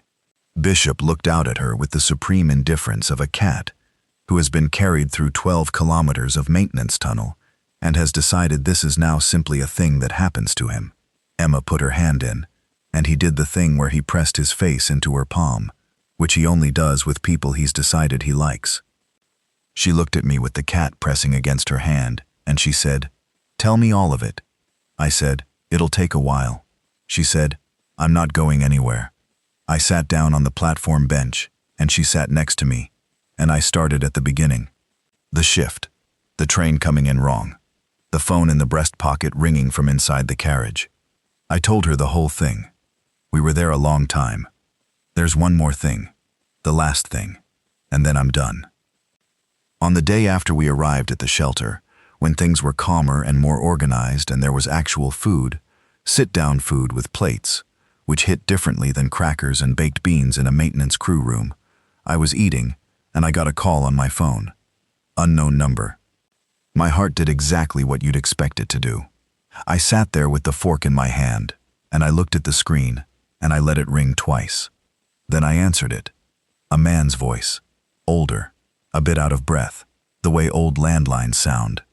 He said, "Is this the signal technician on the Creston line?" I said, "It is. Who is this?" He said, "My name is Bernard. I'm the driver of the 1147. I was wondering if, I've been told, someone came through and secured the station. Was that you?" He was alive. The driver of the 1147 was alive. He'd managed to get off the train in the initial chaos, somehow, and had spent 11 days in his brother's flat, 4 streets from Westmere Station, and had just arrived at the shelter that morning. I said, "Yes, that was me." He said, "I just wanted to, I know it probably didn't change much in the end, but I wanted to say thank you for being there." I sat with that. Then I said, "I was always there. Thursday nights, I'm always there." He said, "I know. I've driven that line for 7 years. I always see your light at Creston Central. Thursday nights." I didn't know what to say to that. I said, "I'm glad you're all right, Bernard." He said, "And you?" And the call ended. I put the fork down. I sat for a second.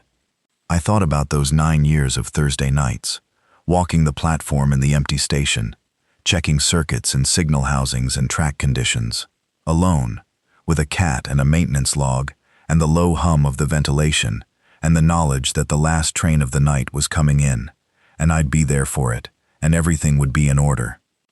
I thought about the train coming in wrong, the wrong speed, the wrong silence, the dark windows. I thought about my phone ringing from inside. I picked up the fork, and I ate my food. Outside the shelter, I couldn't see it from inside, but I knew it. The city was still the city. Damaged, quiet, working through something it was going to be working through for a long time. The tunnels under it still went where they'd always gone. The signals, wherever power was still running, still cycled through their indications. Red to green, stop to go. Everything in the right order. Everything telling you what it was supposed to tell you, if you knew how to read it. Some things were broken.